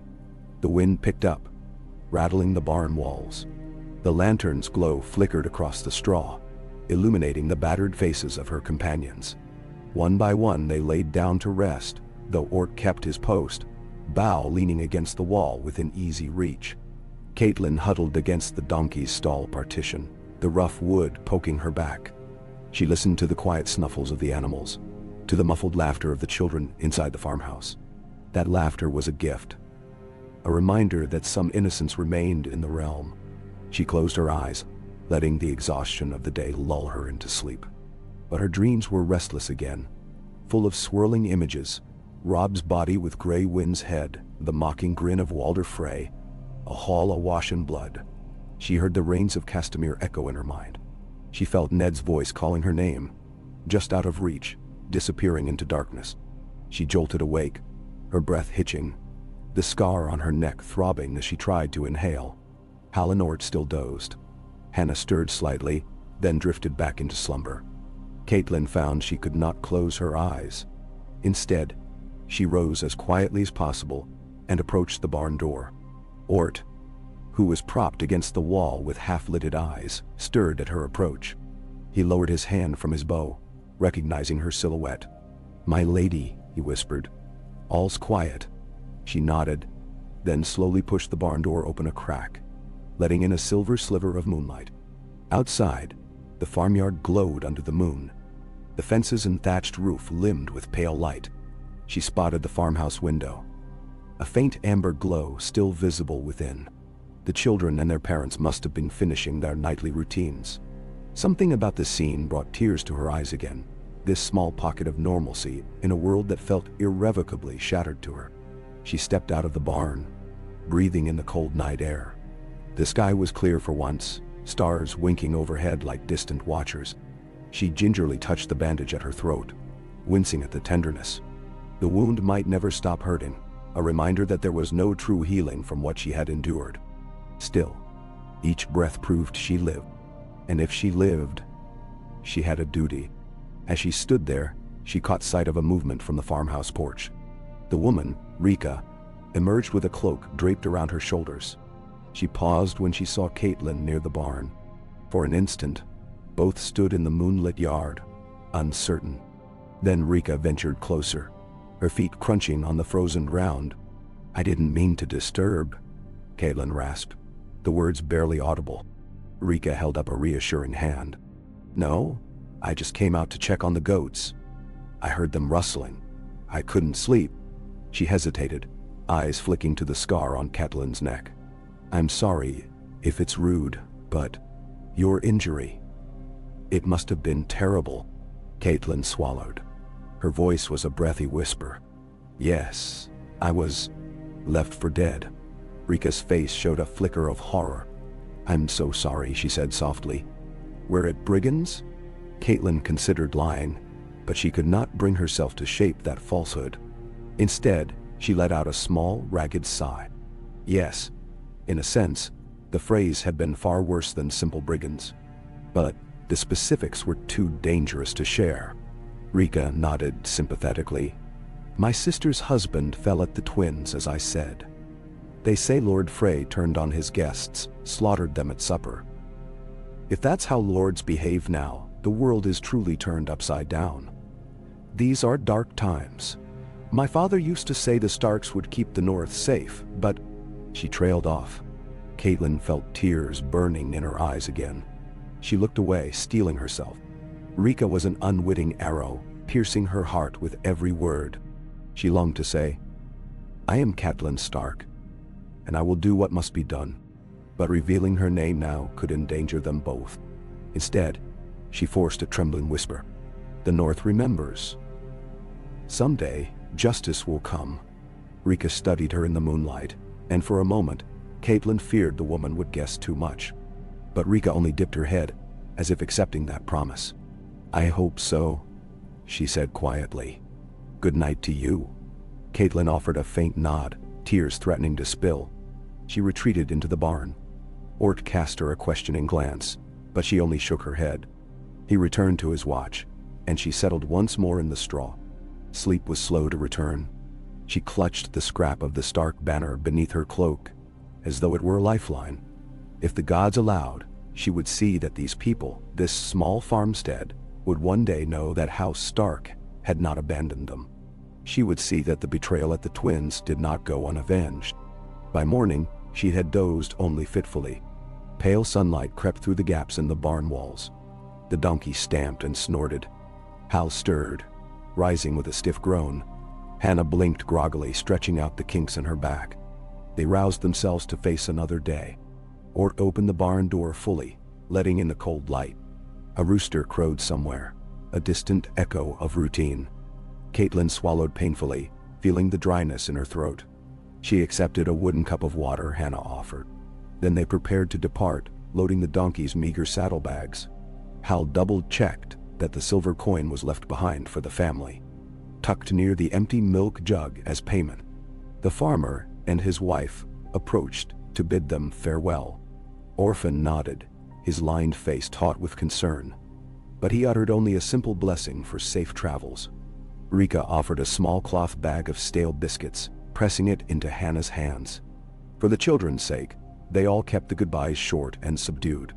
As they walked away, the farmland fading behind them, Catelyn felt the warmth of that brief mercy lingering in her chest. It was a reminder that not all good in the world had been extinguished. She let that small hope bolster her. The rest of the morning was spent following the wagon ruts northeast. The terrain alternated between gentle slopes and patches of dense brush. Occasionally, the tracks dipped into soggy gullies or rocky rises. The donkey labored, but they pressed on steadily. Cloud cover returned by midday, and a few stray flakes of snow drifted in the air, melting on contact with the ground. Winter was creeping closer, and it would not take no for an answer. At times, they saw signs of other travelers, hoofprints that had iced over, the remains of a campfire ring hidden by leaves, but they encountered no one face to face. That suited them well enough. Each day they ventured farther, trusting Hal and Ort's judgment in navigating. The Manderleys were said to dwell at the mouth of the White Knife, and that was some hundreds of miles from where they had started. Perhaps they had already covered half that distance, though it was hard to be certain on these winding routes. Catelyn slept fitfully each night, haunted by the ghosts of her past. Yet her voice improved incrementally. Though it hurt to speak at length, she could form short phrases, enough to guide her companions.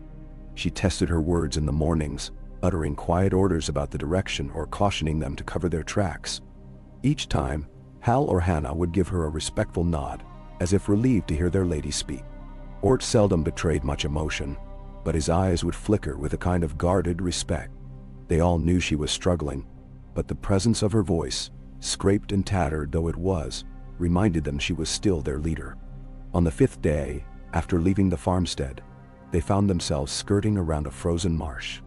A brittle crust of ice covered stagnant water, and reeds poked up like needles. The donkey balked at crossing, so they circled wide. Snow flurries began in earnest, swirling around them. The wind whipped at their cloaks, biting through layers of cloth. Soon the ground was dusted white, and visibility dropped. They trudged on, mindful of each step. Catelyn's boots slipped more than once, sending jolts of pain through her healing throat. At dusk, Ort found a shallow cave set into a rocky outcropping above the marsh. It was not deep, but it offered some shelter from the wind. They tied the donkey near the entrance, out of the worst of the storm, and built a small fire. The flurries continued, gathering in the wind and drifting across the landscape. Catelyn peered out from the cave, watching the snow accumulate. She had known winter would come, but she had prayed it would hold off until she had found safer lodgings. The North had other ideas. Inside the cave, Hal and Ort removed their damp boots and spread them near the fire to dry. Hannah busied herself checking Catelyn's bandage, which was mercifully free of fresh bleeding. Now the scar was a livid pinkish line, still tender, but sealed enough that only the worst movement caused it to seep.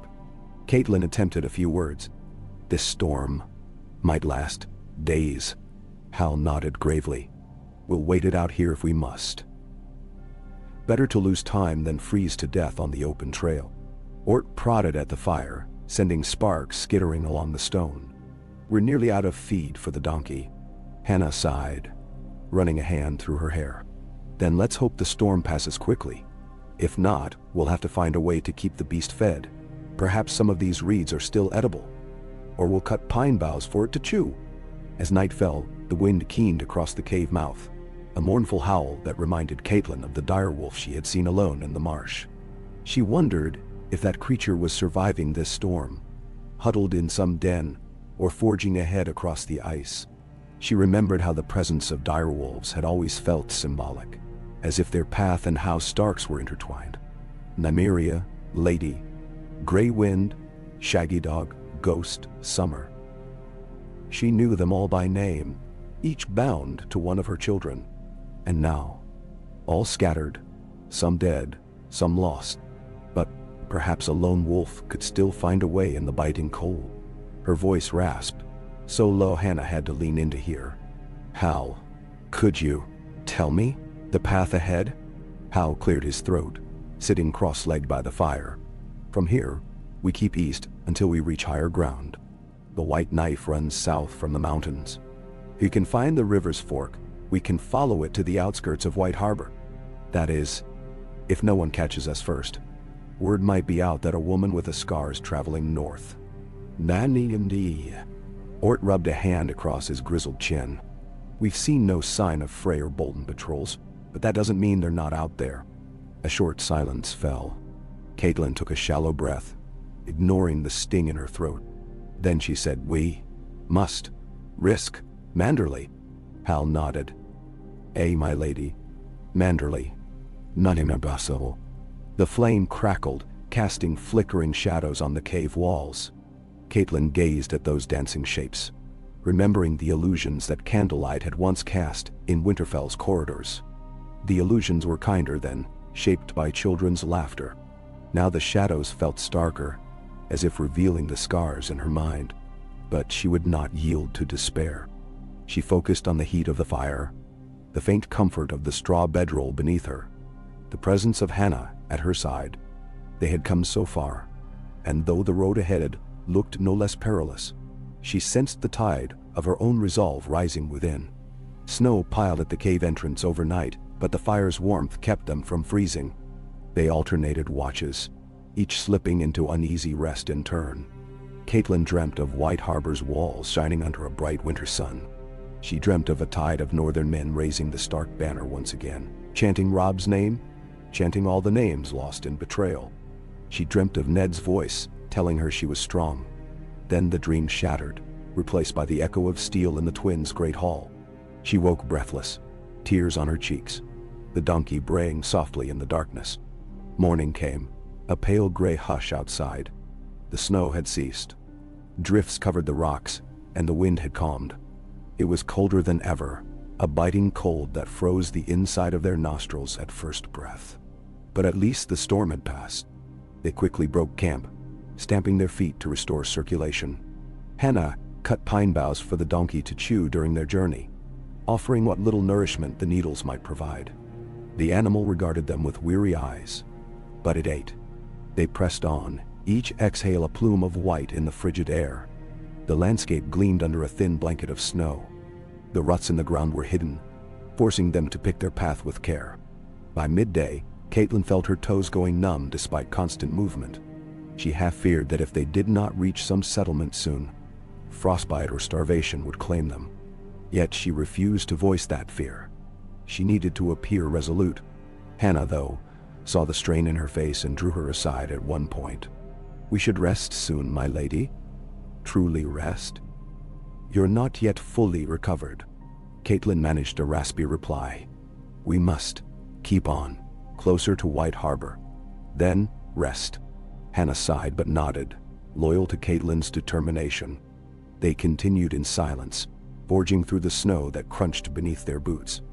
The donkey plodded behind Hal, uncomplaining in its stoic way.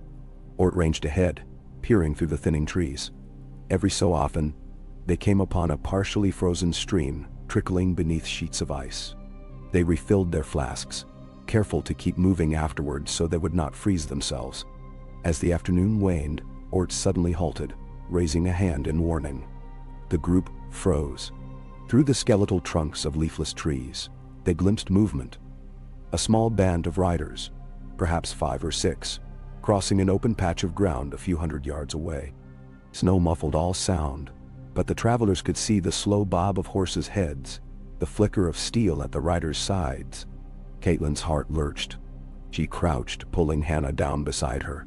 Hal steered the donkey behind a slope, though it let out a soft grunt. Ort pressed a finger to his lips, signaling silence. They all listened, hearts pounding, as the faint jingle of bridles carried across the wind. Catelyn dared to peer over the low rise. The riders wore mismatched cloaks and gear, but one carried a tall spear with a banner fluttering at its tip. She squinted, her vision blurred by distance and swirling snow. She could not make out the sigil, only that it appeared black on some pale background. It was not the flayed man of Bolton, nor the twin towers of Frey from what she could tell. But that hardly guaranteed safety. The group was heading south, angled away from where Catelyn and her companions hid. One rider gestured, and they paused. Perhaps they were searching for tracks.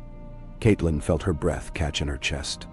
If these riders found footprints, if they decided to investigate, she pressed a hand to her throat, half expecting the old wound to bleed anew. Minutes crawled by.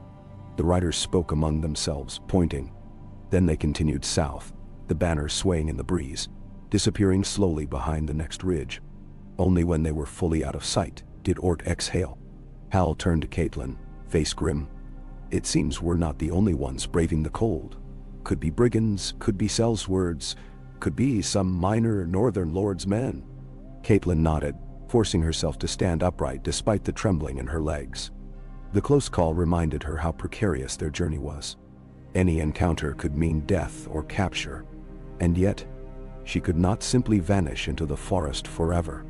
Eventually, she must take the risk of revealing herself to those she hoped would be allies. They waited another hour to be sure the riders were gone, then skirted the area carefully, covering their footprints as best they could. Dusk settled earlier each day, forcing them to find shelter behind a rocky ridge. They lit the smallest possible fire. Over the faint flames, Hannah heated a broth of melted snow and the last of their stale biscuits, ground into a paste. It provided scant comfort, but Catelyn drank it without complaint. That night, her dreams were thick with tension. She stood in an endless field of snow, searching for a path. Voices echoed, Ned calling her name, Rob's dying gasp, her daughters screaming.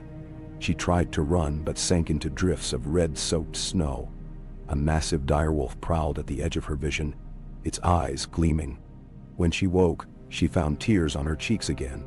She wiped them away, breathing shallowly through the ache in her throat, and resolved not to let nightmares rule her. In the morning, as they prepared to move on, Ort gave them heartening news. He'd scouted ahead and seen the wide bend of a river to the east, likely the White Knife or one of its major tributaries. A haze of smoke hung in the distance, suggesting a settlement or a fishing camp. The idea of a fishing camp sparked a flicker of hope among them. Perhaps they could barter for fresh fish, fill their bellies at last. They walked for hours.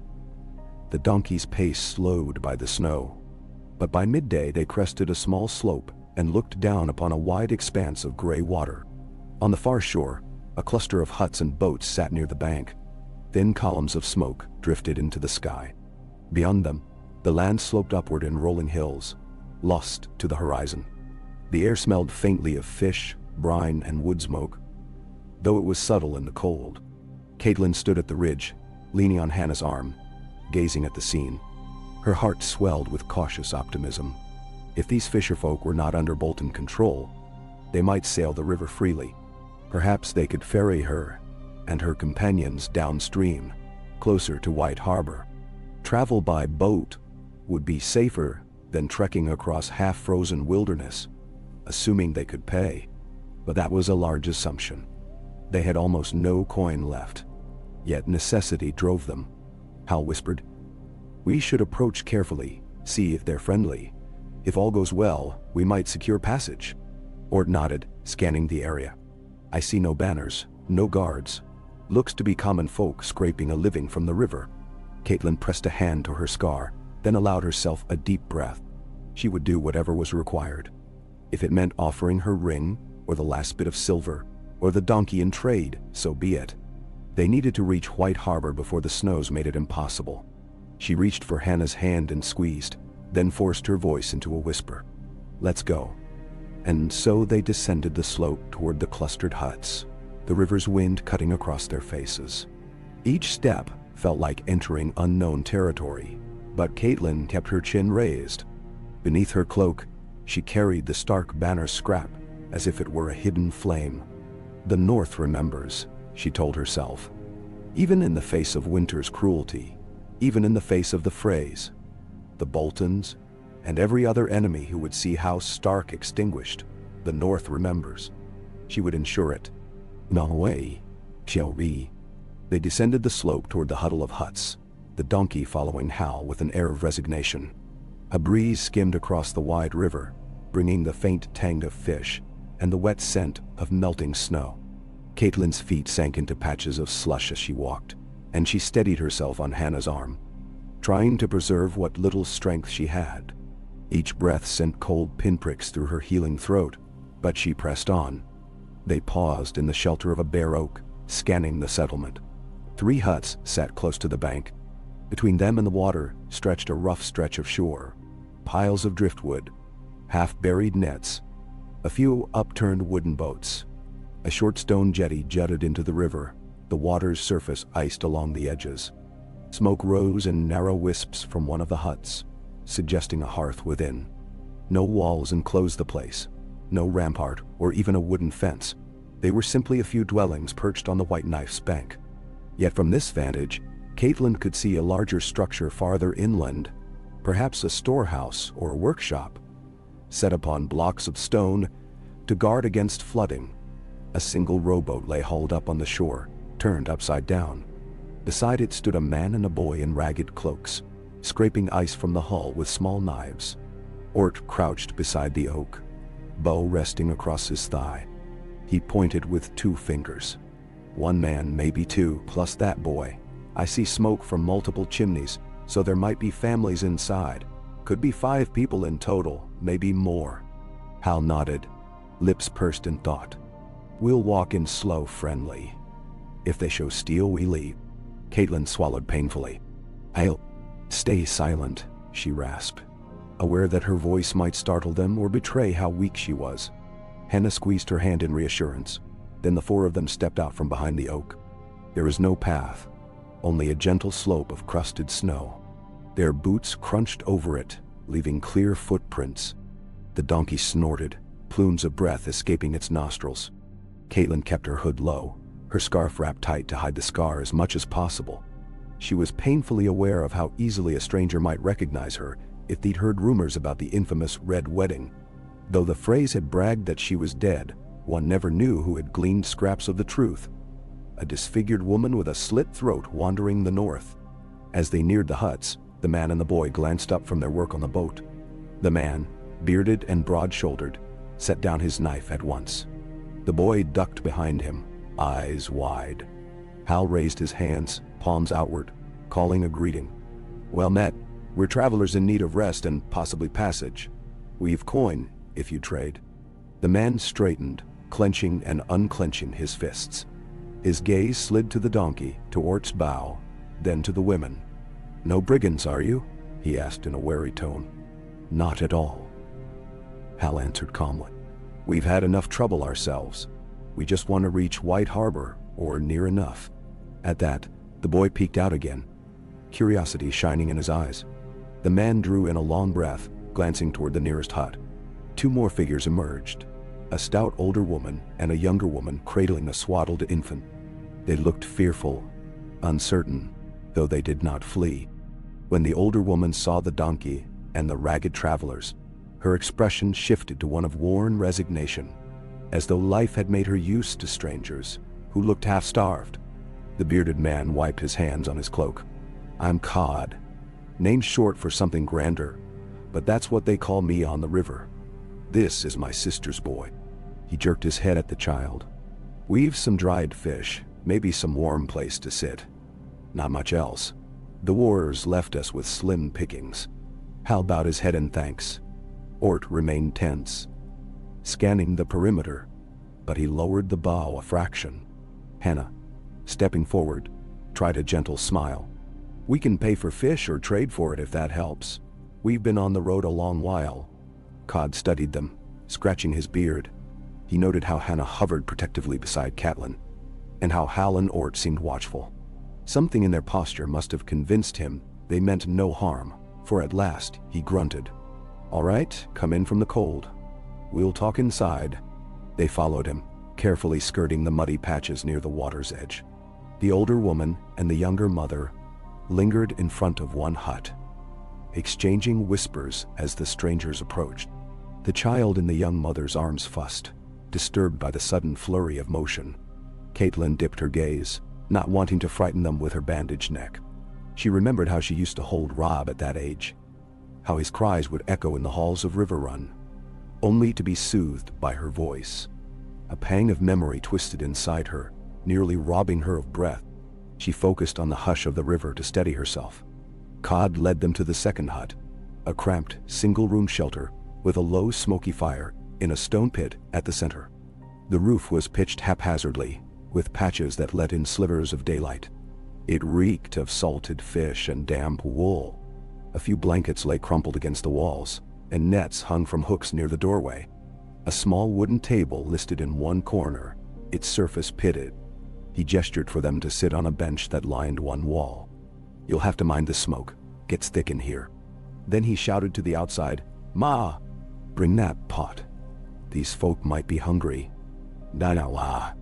The older woman ducked in, carrying a battered iron pot of fish stew. She glanced at the group, eyes lingering on Catelyn, who kept her hood angled to hide as much of her face as possible.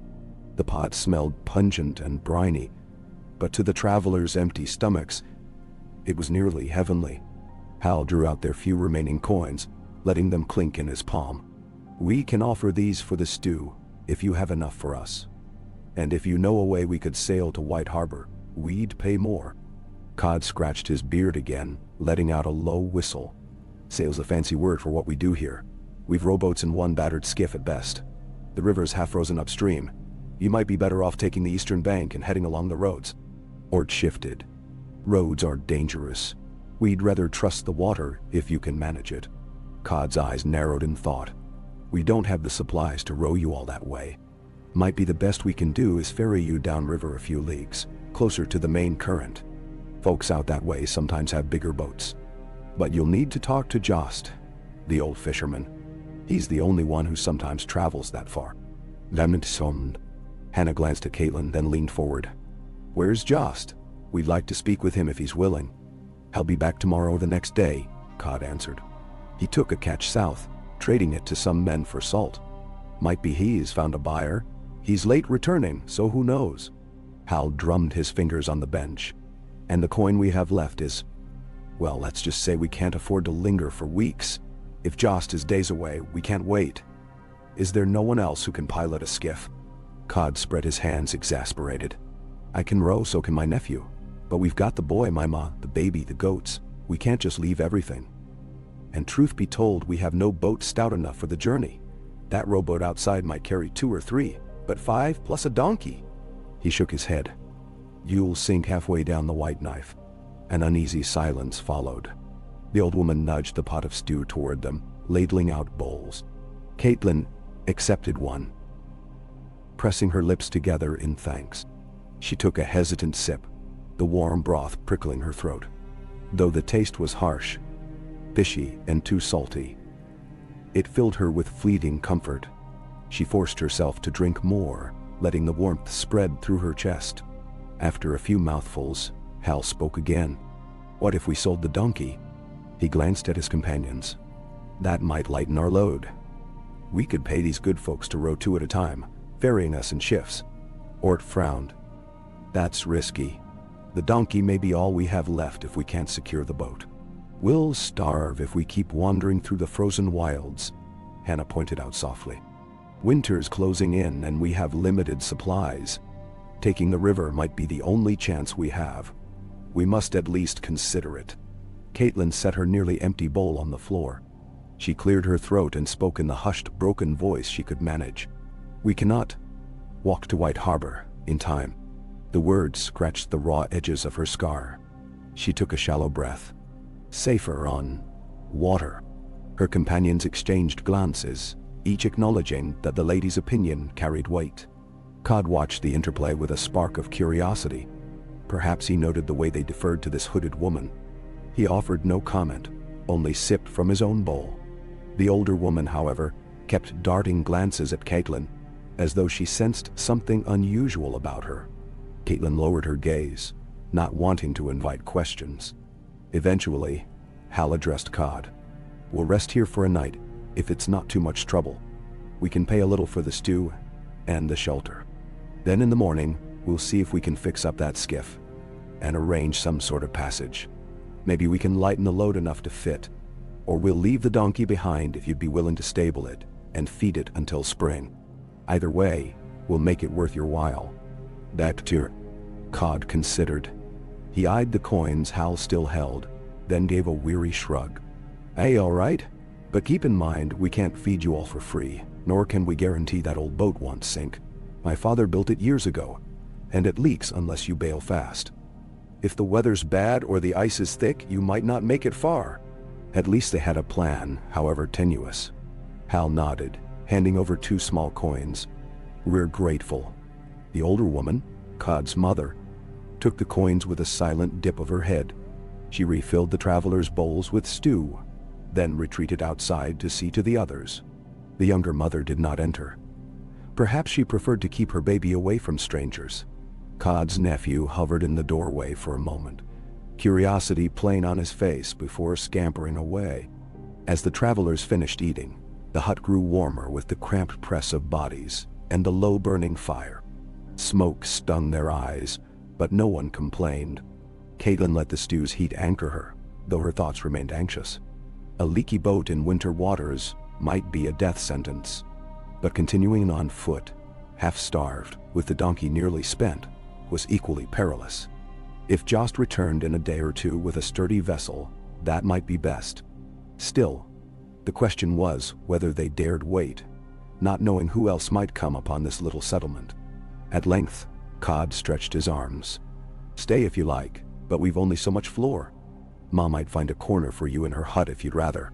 I've got to check the nets before dark." He glanced at Hal. "Come along, if you want to see the skiff, and judge for yourself." Hal rose, motioning Ort to join him. The two men followed Cod out into the fading daylight. Hannah and Catelyn remained behind, finishing the last of the stew. Smoke tickled Catelyn's nose, making her cough softly, which sent a sharp twinge through her throat. Hannah rubbed her back until the cough subsided. When they were alone, Hannah leaned in. "My lady, are you sure about this plan? Traveling by boat with your wound still healing, the cold, the danger. It could be worse than walking." "Mesty how?" Catelyn closed her eyes briefly. "We can't tarry," she whispered. "Bolton's men or Frey men, any day they could come. We must keep moving." Hannah nodded, her eyes filled with tired resolve. "Then we'll do our best to make sure the boat is safe." They lapsed into silence, hearing distant voices through the thin walls. Soon the sky outside turned the color of slate, and the smoky glow of the hut's fire became the only light. Cod's mother came by to drop off a few blankets, then pointed them toward a cramped nook in the corner where they could sleep. The donkey, they learned, had been led to a ramshackle pen beside the huts. It would at least be sheltered from the wind. At last, Hal and Ort returned, shaking off the cold from their cloaks. Their expressions were guarded. Hannah poured them each a bit of the lukewarm stew from the pot. Hal waited until the older woman left, then spoke in a hushed tone. "The skiff, in rough shape. It's got cracks along the hull, patched with tar. Cod says it can hold 4 people plus gear, but that's optimistic. We'd be bailing out water every hour or so. In calm waters it might be fine, but if the current is strong or if we hit ice floes, it'll be dangerous." "Nattermantari." Ort rubbed his brow. "We'd also have to leave the donkey behind. No question, it's that or overload." Hannah sighed. "We expected as much." "So what do we do?" Hal let out a thin breath. "We've offered more coin to Cod if he'll captain the boat for us, at least a short ways. He's hesitant to leave his family, but the boy might manage in his absence. The mother, his sister, seems capable too. If we pay enough, maybe he'll agree. Otherwise we're on our own to row. And none of us are skilled boatmen, are we?" All eyes turned to Catelyn. She felt the weight of their uncertainty, her own decisions shaping their fate. She steadied herself, pressing a hand against the bandage beneath her scarf, and murmured, "We wait for Code's answer. If he refuses, we try ourselves." She paused, each word a rasp. "Tomorrow we look for Jost. If he returns, maybe a better boat." Hal nodded.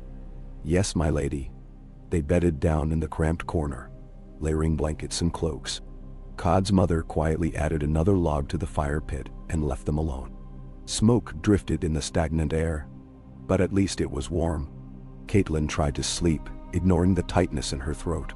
She felt the rough wood of the hut's wall at her back and the straw mat poking her side. Despite her exhaustion, her mind replayed the face of that fisherman, the uncertain eyes of his family. She wondered if they would truly help, or if fear might prompt them to betray these suspicious wanderers. Her dreams were jagged again. She relived the red wedding, the screams, the music turning sour. Ned's face wove in and out, silent and stoic, as if powerless to stop the horror. She saw Rob with Grey Wind's head, a monstrous image that made her jolt awake. Biting back a cry, she lay there in the dark, clamping a hand over her mouth, her heart pounding. The hut was still, except for the soft breathing of Hal, Ort, and Hannah. Through a gap in the roof, she saw the faint glimmer of stars. She forced herself to breathe slowly, not wanting to wake the others. Eventually, her mind quieted enough for uneasy slumber to take her again. Dawn came with a cold glow seeping into the hut. Outside, faint voices rose as Cod's family stirred to tend their morning chores.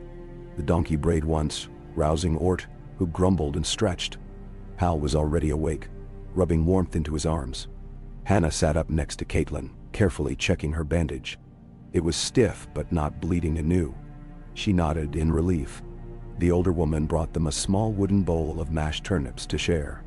It was bland and lukewarm, but they ate every spoonful. Then they ventured out into the crisp air, the river's surface reflecting a pale sky. A thin sheen of ice clung to the shoreline, shifting gently with the current. Cod stood on the bank, arms folded, gazing out at the water as though weighing a decision. Hal joined him. "Any word about Jost?" Cod shook his head. "Not yet. He might come by midday, might not come for 2 more. Hard to say." He gave Hal a sidelong glance. "If you're set on leaving sooner, I can row the old skiff. I'll expect payment in silver, or something I can trade for food. And I can't take you all the way to White Harbor, mind. I've responsibilities here.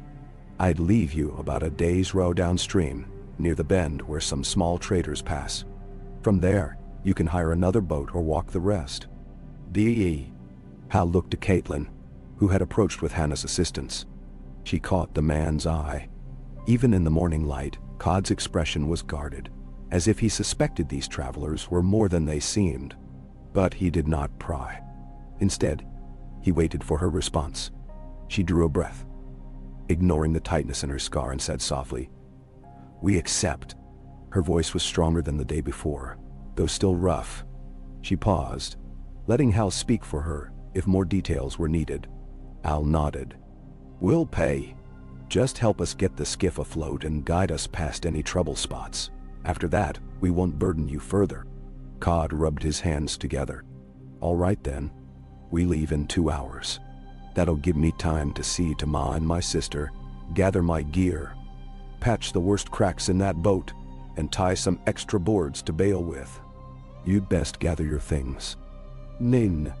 Hannah and Ort went to check on the donkey, while Catelyn and Hal returned to the hut to retrieve their packs. The donkey stood near a patch of straw behind the third hut, munching half-heartedly. When it saw them, it flicked its ears as if sensing change. Ort patted its flank. "We're leaving her behind, right?" Hal sighed. "We have no choice. We can't fit her in the skiff. I doubt she'd survive a midwinter trek once we're parted from the boat. But perhaps Cod's family can use her or trade her." "No." Hannah looked pained at the thought of losing the animal that had borne their supplies for so many miles, but she steeled herself.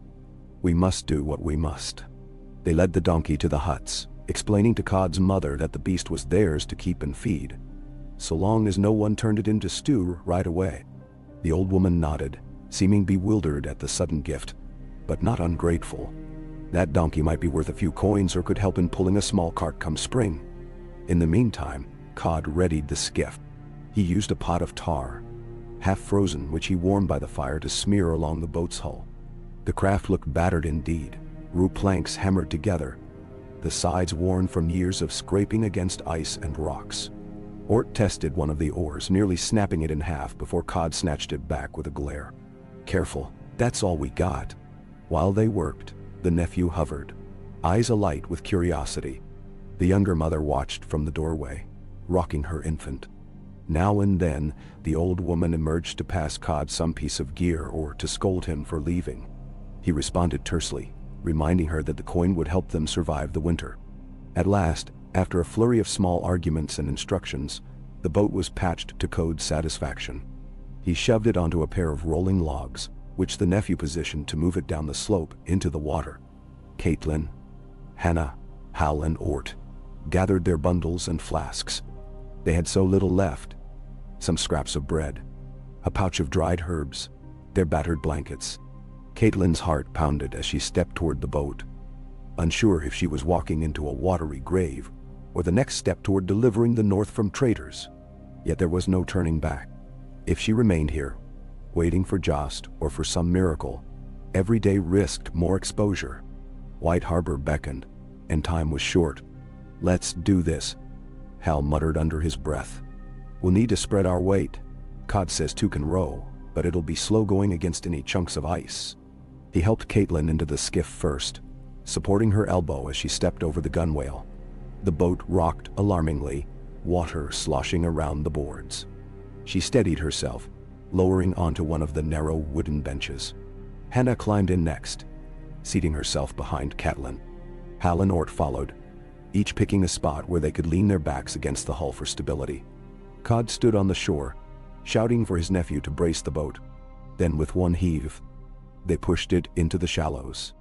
Water sloshed around their ankles. Cod sprang in, nearly tipping the craft sideways, but Ort shifted his weight to counterbalance. The old woman and the younger mother looked on, arms folded. The nephew gave a hesitant wave. Catelyn felt a pang, seeing them watch their provider row off with strangers, but she could offer no reassurance beyond the donkey they'd left. She averted her gaze, focusing on the horizon. With a grunt, Cod and Hal took up the oars. The water at the bank was only a foot or two deep, but the boat dragged over submerged stones until at last they cleared them. Then the skiff began to float freely in the slow current near the shore. Cod guided them out a bit farther, where the water's surface was coated with thin shards of ice. The boat scraped through them, cracking them aside. A chill wind blew across the river, and Catelyn shuddered, hugging her cloak tighter. Hannah shifted behind her, rummaging in the pack for a blanket to drape over Catelyn's legs. Ort peered over the side. The water lapped just a few inches below the hull. "Let's hope this thing holds," he muttered grimly.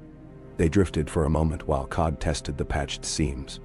A trickle of water seeped in through the boards near Catelyn's foot. She exchanged a worried glance with Hannah. Cod tossed them a small wooden bowl meant for bailing. "Better start now," he said. "We'll be shipping water all the way." Hannah knelt, scooping out the seep, then tossing it overboard. The water was frigid, numbing her hand. Catelyn took a turn as well, though she had to move slowly to avoid straining her throat. The group settled into a tense rhythm. Hal and Cod rowing, Hannah and Catelyn bailing, Ort scanning the banks for signs of danger. The boat glided southward, the current aiding their progress, though Cod had to steer them around the occasional ice floe bobbing on the surface. The first hour passed with little conversation, all of them focused on the immediate tasks. Catelyn's arms soon grew tired from the constant scooping of water. Her throat stung from the cold air. She could feel the boat's floor becoming slick underfoot. Yet there was something strangely peaceful about the watery hush, the rhythmic creak of the oars, the swirling patterns of broken ice around them. She let the wind carry away her fear for a few moments, imagining this might be how life could have been if peace had endured. Journeying along a quiet river, no war, no betrayals. She glanced at Hal, saw the tension etched in his brow. He was no skilled rower. His strokes were uneven, and each time the oar caught on ice, the boat lurched.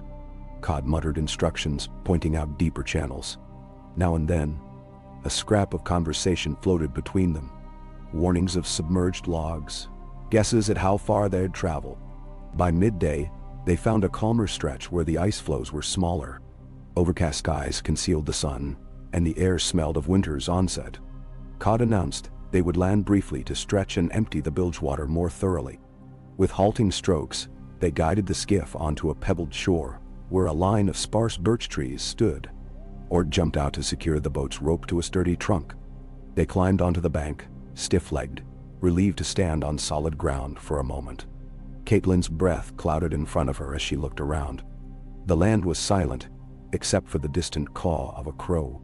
No houses, no farmland, just the wide river and the barren trees. A hush seemed to blanket everything. Hannah helped Catelyn to a fallen log so she could sit. Hal and Cod hoisted the skiff, tipping it partially to drain the water.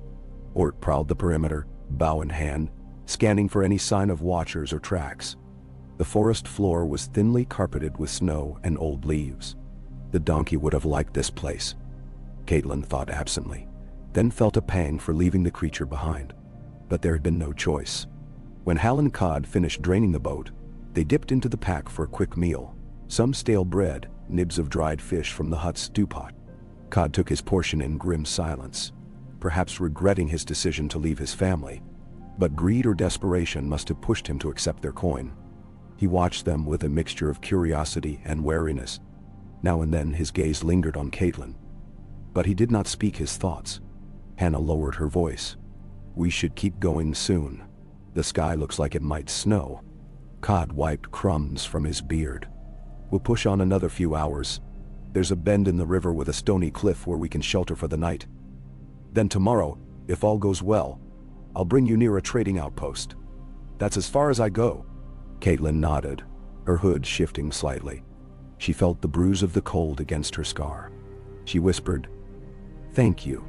The man gave a small shrug, as if uncertain how to respond. He turned away, shoving the boat back into the shallows. One by one they climbed aboard, resuming their precarious arrangement. Hannah settled behind Catelyn again. Hal and Cod manned the oars. Ort perched at the bow, scanning for ice. The next stretch of rowing was tougher, as the current seemed to pick up, dragging them faster than Cod liked. He struggled to steer, calling warnings to Hal. More than once, they nearly slammed into a chunk of ice. Hannah and Catelyn bailed water in near-constant scoops, their hands numb. As dusk approached, the sky darkened prematurely with storm clouds. A fine powdering of snow began to fall, dusting the boat's edges. The wind grew sharper, cutting through cloaks and making Catelyn's eyes water. Hal's shoulders quivered from the exertion of rowing, and Cod's curses under his breath became more frequent. At one point, a sudden swirl of current spun them sideways, and the boat tilted alarmingly. Water sloshed over the gunwale, soaking Catelyn's boots. She grabbed the side, her heart lurching. Hannah nearly lost hold of the bailer, but Ort steadied her. Hal and Cod strained at the oars, battling the spin until, at last, they won control again. Cod panted, "Gods, if the weather worsens, we'll have to beach sooner. We're not making that cliff at this pace." A spear of fear shot through Catelyn. A storm, or a jam of ice, could easily capsize them. She looked at the gray swirl of water and sky, feeling the weight of all her hopes pressing against her chest. If they died here, it would be for nothing. Robb would remain unavenged, and the North would languish under traitors. She pressed her hand to her throat, the old scab reminding her that she had survived a blade. She would not perish in a half-frozen river. Hal gritted his teeth, pivoting the oar. "We'll keep going a bit more. If it gets any worse, we'll land wherever we can." They did, pushing on through the swirling snow. Cod's arms shook with fatigue, but he kept the boat angled toward the calmer pockets of water near the bank. Ort pointed out lumps of ice, calling, "There!" ahead, whenever he spotted a hazard. Hannah and Catelyn continued bailing, though the water seemed to seep in faster with each passing hour.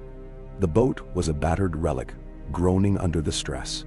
At last, they spotted a narrow beach beneath a sheer rock face. Cod angled the skiff toward it, wincing as the current threatened to suck them downstream. Hal dug his oar in, and Ort leaned his weight forward, using a plank of wood to fend off a chunk of ice. The hull scraped against gravel, and the boat lurched. Cod hollered for them to jump, so they scrambled out as best they could. Catelyn's legs nearly gave way when her boots hit the shore. The combination of cold, exhaustion, and tension left her trembling. Hannah caught her, hooking an arm around her waist to keep her upright. They dragged the boat clear of the water, panting in the sudden stillness of land. The rock wall loomed overhead, streaked with old moss. Snow fluttered down, coating the gravel in a thin layer. Cod, breathing hard, rubbed his arms and eyed the sky. "We'll have to shelter here for the night, or at least until this blows over." Hal nodded, stooping to collect driftwood. "We'll need a fire. Otherwise we'll freeze." While he and Ort gathered what fuel they could from the narrow beach in the base of the cliff, Cod pulled a rag from his pocket, wringing out the worst of the water from the boat. Hannah helped Catelyn to a spot where the cliff overhang provided some windbreak. The snow drifted into the open air, swirling in ghostly patterns around them. She could feel the dampness in her clothes and fought a shiver that racked her from head to toe. Hannah peeled back the corner of Catelyn's scarf, checking her wound in the waning light. "Any bleeding?" Catelyn shook her head, though she felt the tug of soreness. The cold made every muscle tense, and she struggled to speak without coughing. I'm fine," she managed softly. "Just cold." Hannah frowned, rummaging in her pack for a dry cloth. "We need a fire soon." She touched Catelyn's brow, relieved there was no fever. "Rest, my lady. Save your strength." She rose to assist the men, and soon Ort had coaxed a spark from the damp driftwood. The flame sputtered but eventually grew, casting a flickering orange glow onto the rocky backdrop. They arranged themselves in a half-circle around the fire, hugging their cloaks tight, letting the meager warmth seep through. Cod helped himself to a piece of dried fish from his pack, chewing thoughtfully. The boat behind them looked half-sunken in the gravel, water still dripping from its patched seams. Night fell in earnest. The world narrowed to the span of light around the fire. Snow pelted down, hissing as it hit the embers. Hal tried to rig a small lean-to with one of the boat's oars and the extra tarp Cod had brought, creating a flimsy roof to shield Catelyn and Hannah from the worst of the wind. It was far from comfortable. The ground was stony, and water seeped up from beneath the pebbles. But they huddled close, determined to survive the night. Conversation was sparse. The cold gnawed at them, making every word an effort. Cod stared into the flames, perhaps thinking of his mother and nephew back at the huts. Ort kept watch on the river's edge, arrow knocked loosely in case any threat emerged from the darkness. Hal dozed intermittently, leaning against a rock, the line of his shoulders drawn in exhaustion. Hannah adjusted Catelyn's scarf, gently lifting a corner of the bandage. "No fresh blood," she whispered, voice tight with worry. "We'll change it in the morning." Catelyn forced a small nod. The edges of her world blurred with weariness and cold. She listened to the wind moan across the cliff face, letting it lull her toward a restless sleep.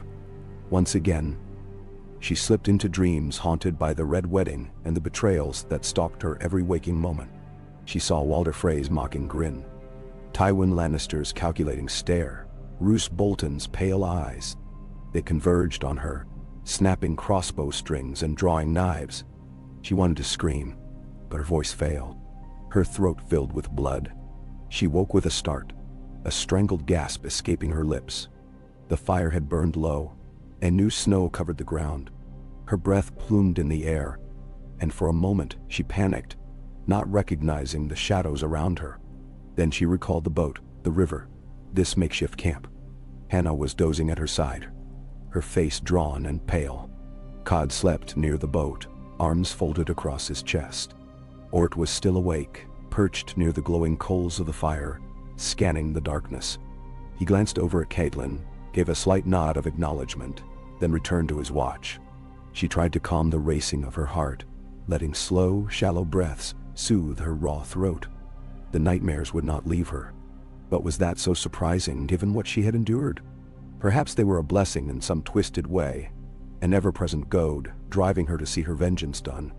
Sleep would bring no true peace until the debt of the Red Wedding was paid. Eventually, dawn came. The snowfall had ended, leaving a fresh blanket of white covering the riverbank. The wind had died to a soft sigh, and the clouds parted just enough to let a pale sun shine across the cliffs. Catelyn stirred from her cramped position, wincing at the ache in her limbs. Every joint felt stiff, and her throat felt raw. Yet, she was alive. That simple fact gave her a faint surge of resolve. Cod roused himself with a groan, stamping his feet to restore blood flow. He ventured to the river's edge and nudged the skiff. "We'll see if the boat's still seaworthy after freezing all night," he muttered. "If it hasn't cracked more." Hal joined him, scraping away ice that had formed along the hull. Ort stoked the fire and added a few bits of driftwood. Hannah knelt beside Catelyn, pressing a hand to her brow again. "No fever, but your lips are blue," she said worriedly. "We need to get you warm." "I'll be all right," Catelyn rasped. She swallowed, each motion a reminder of her wound. "How far? To the outpost?" Hannah gazed toward Cod and Hal. "We'll know soon." Moments later, Cod hailed them. "It's battered, but I think we can keep going. This patch job's holding for now. If the weather stays calm, we might reach the outpost by sundown." They quickly doused the fire, burying the embers in gravel. Catelyn joined the others in loading the boat with their scant packs, though she could barely help. Hannah insisted on carrying the heavier items, mindful of Catelyn's fragile condition. Ort and Hal braced the skiff while Cod guided it into the shallows. The morning light revealed the labyrinth of cracks in the hull, making Catelyn's stomach twist. But it was their only path forward. They climbed in one by one, shivering despite the occasional warmth of the sun. Cod and Hal resumed their positions at the oars. Hannah and Catelyn began bailing immediately, as water seeped through newly formed gaps. Ort remained at the bow, scanning the icy channel.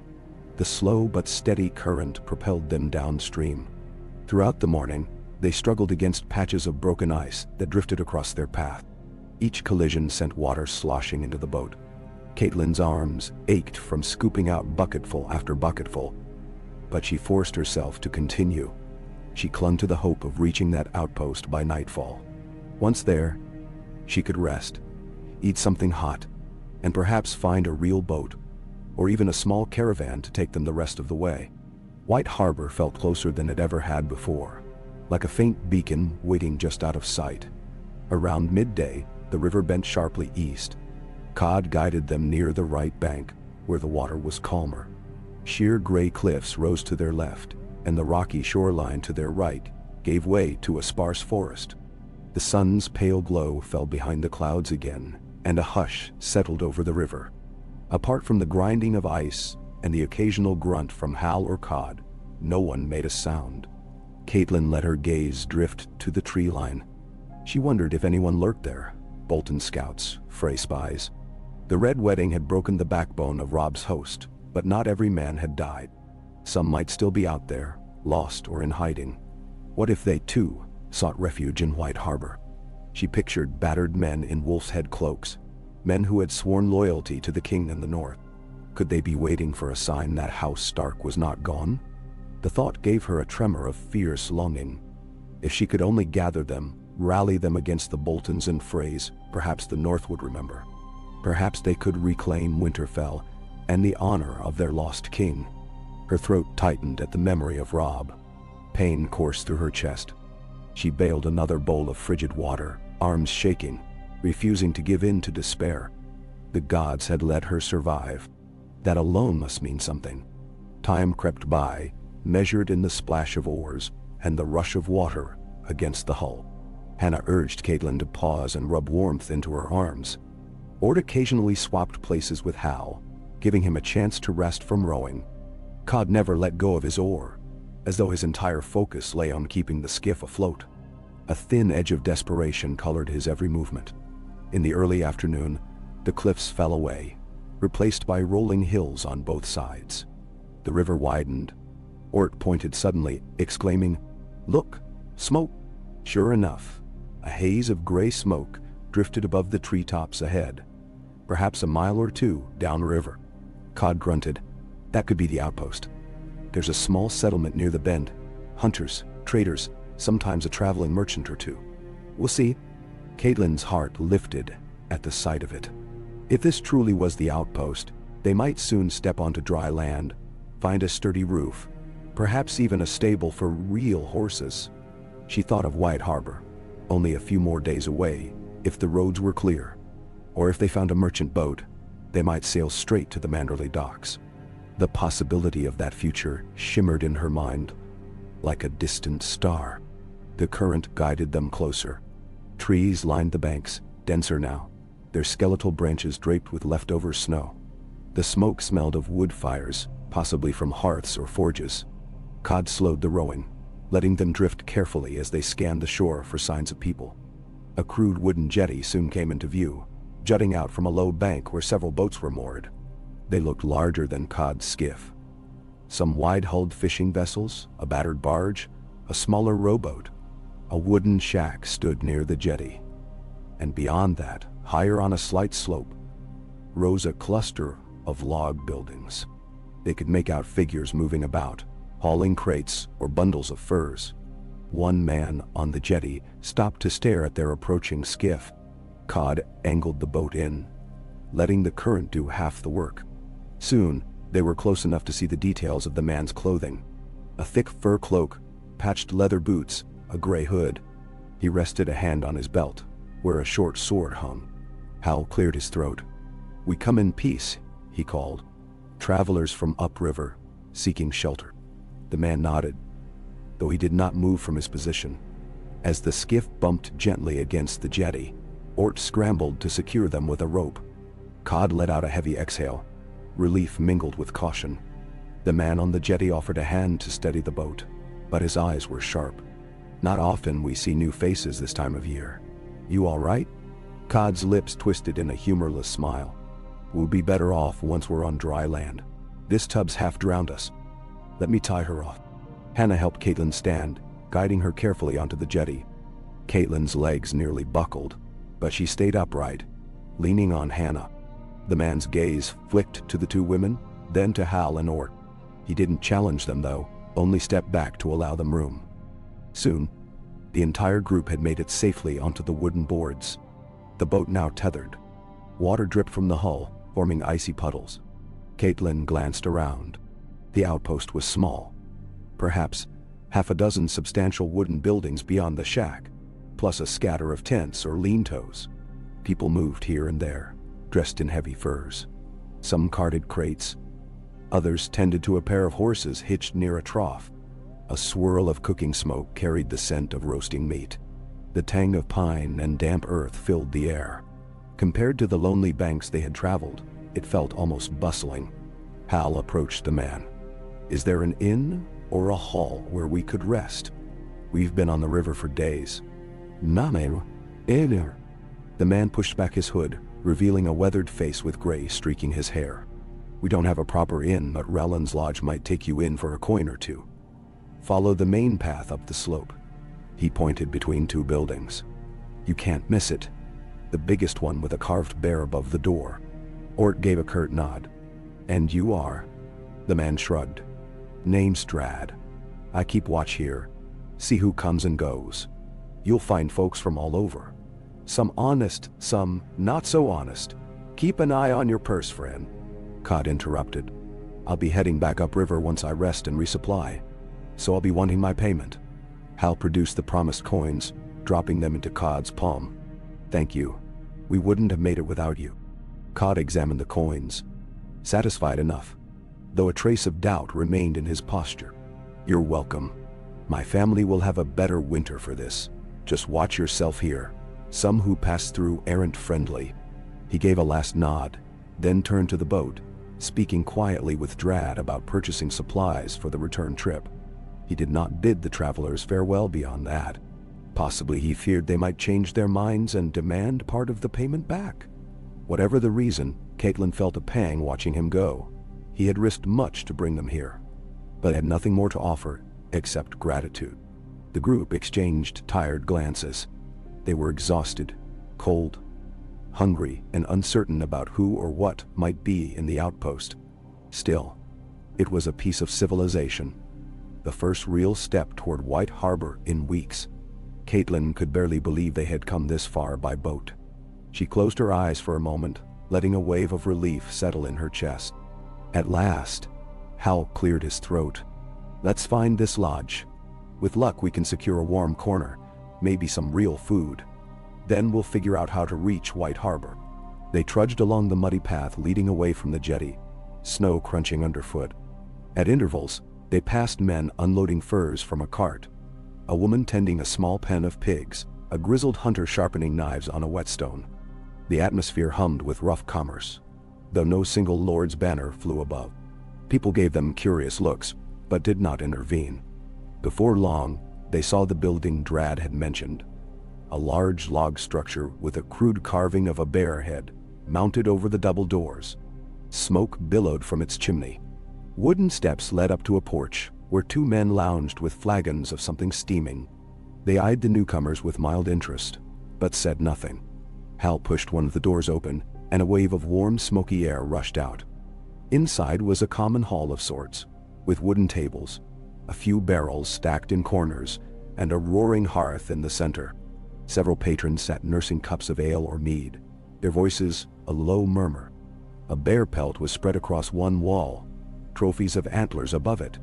The place smelled of greasy meat and spilled liquor.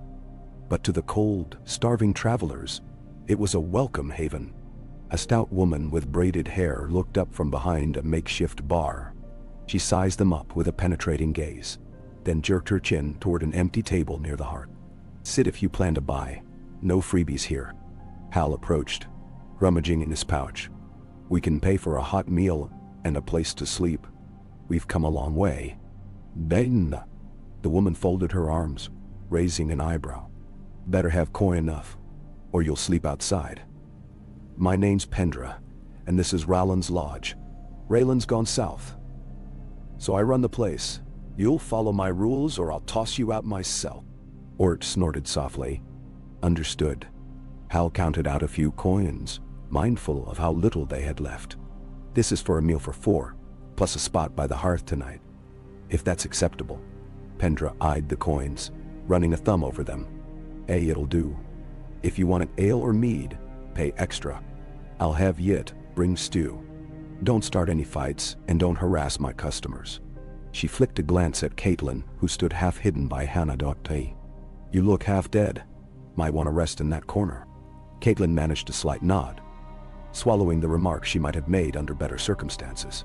Hannah guided her to a bench near the fire, where she sank down gratefully, letting the intense heat bathe her chilled limbs.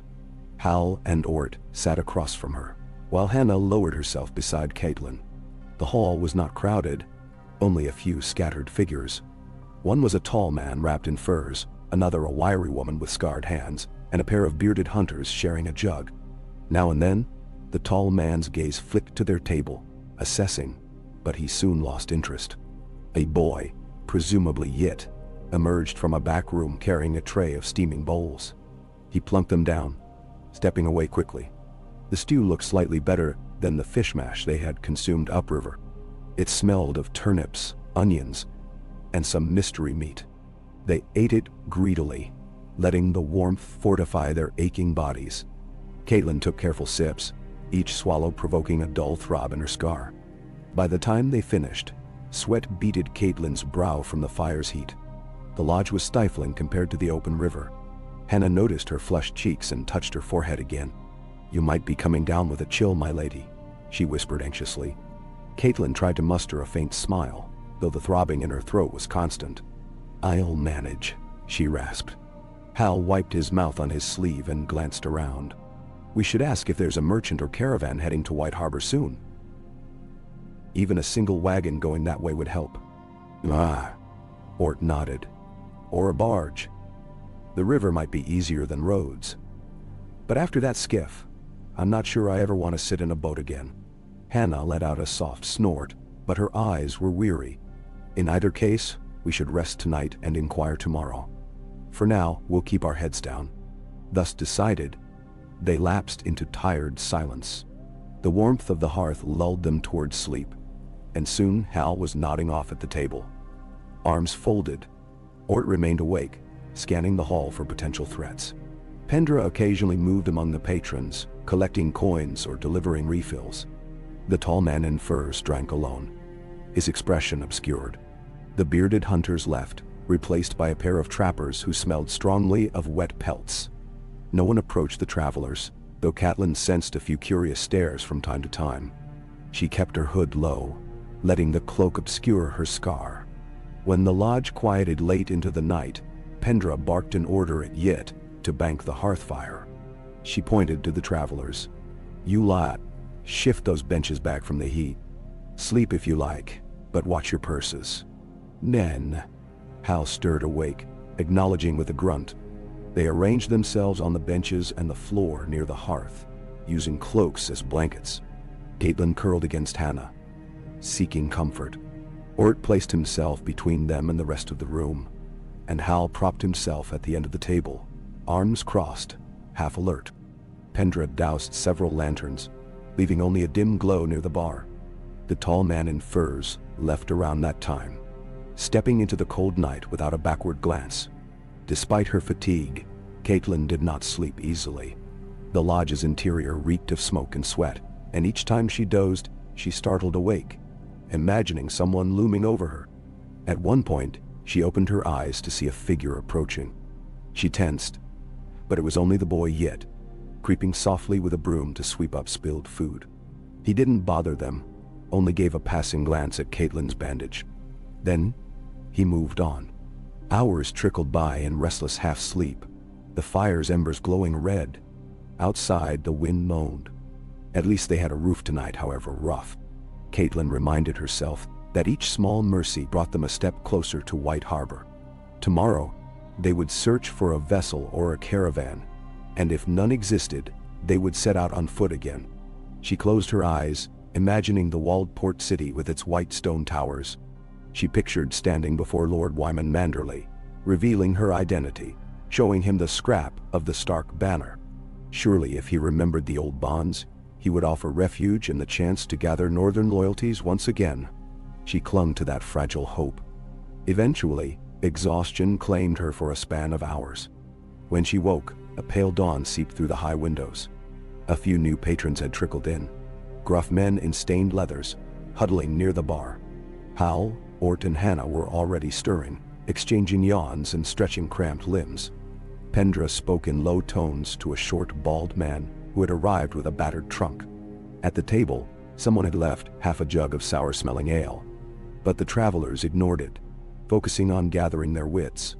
Hannah touched Catelyn's shoulder gently, helping her sit up. "How are you feeling?" Catelyn grimaced, swallowing. "Sore," she rasped. "But let's see what we can find." Hal leaned in, voice low. "We'll split up. Ort and I will check the docks again, see if there's a boat heading to White Harbor. Hannah, can you ask around inside for any caravans or travelers going east?" Hannah nodded, glancing at Catelyn. "My lady, stay near the fire for warmth. Don't strain your throat. If someone asks who you are, let me do the talking." Catelyn agreed with a faint nod. She had little strength to argue. Her feet still felt numb from days of cold, and the throbbing in her neck warned her not to overexert. At least in the lodge, the warmth was better than outside. Hannah rose and began to move among the tables, quietly inquiring if anyone was traveling east. Hal and Ort left, stepping out into the bleak morning. Catelyn huddled on the bench, drawing the cloak around her body. She stared at the embers in the hearth, her mind drifting. She wondered about her daughters again. Sansa was a captive of the Lannisters, or so rumor claimed. Arya was lost.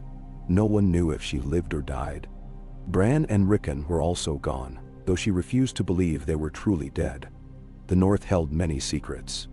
Perhaps her boys were hidden somewhere, biding their time.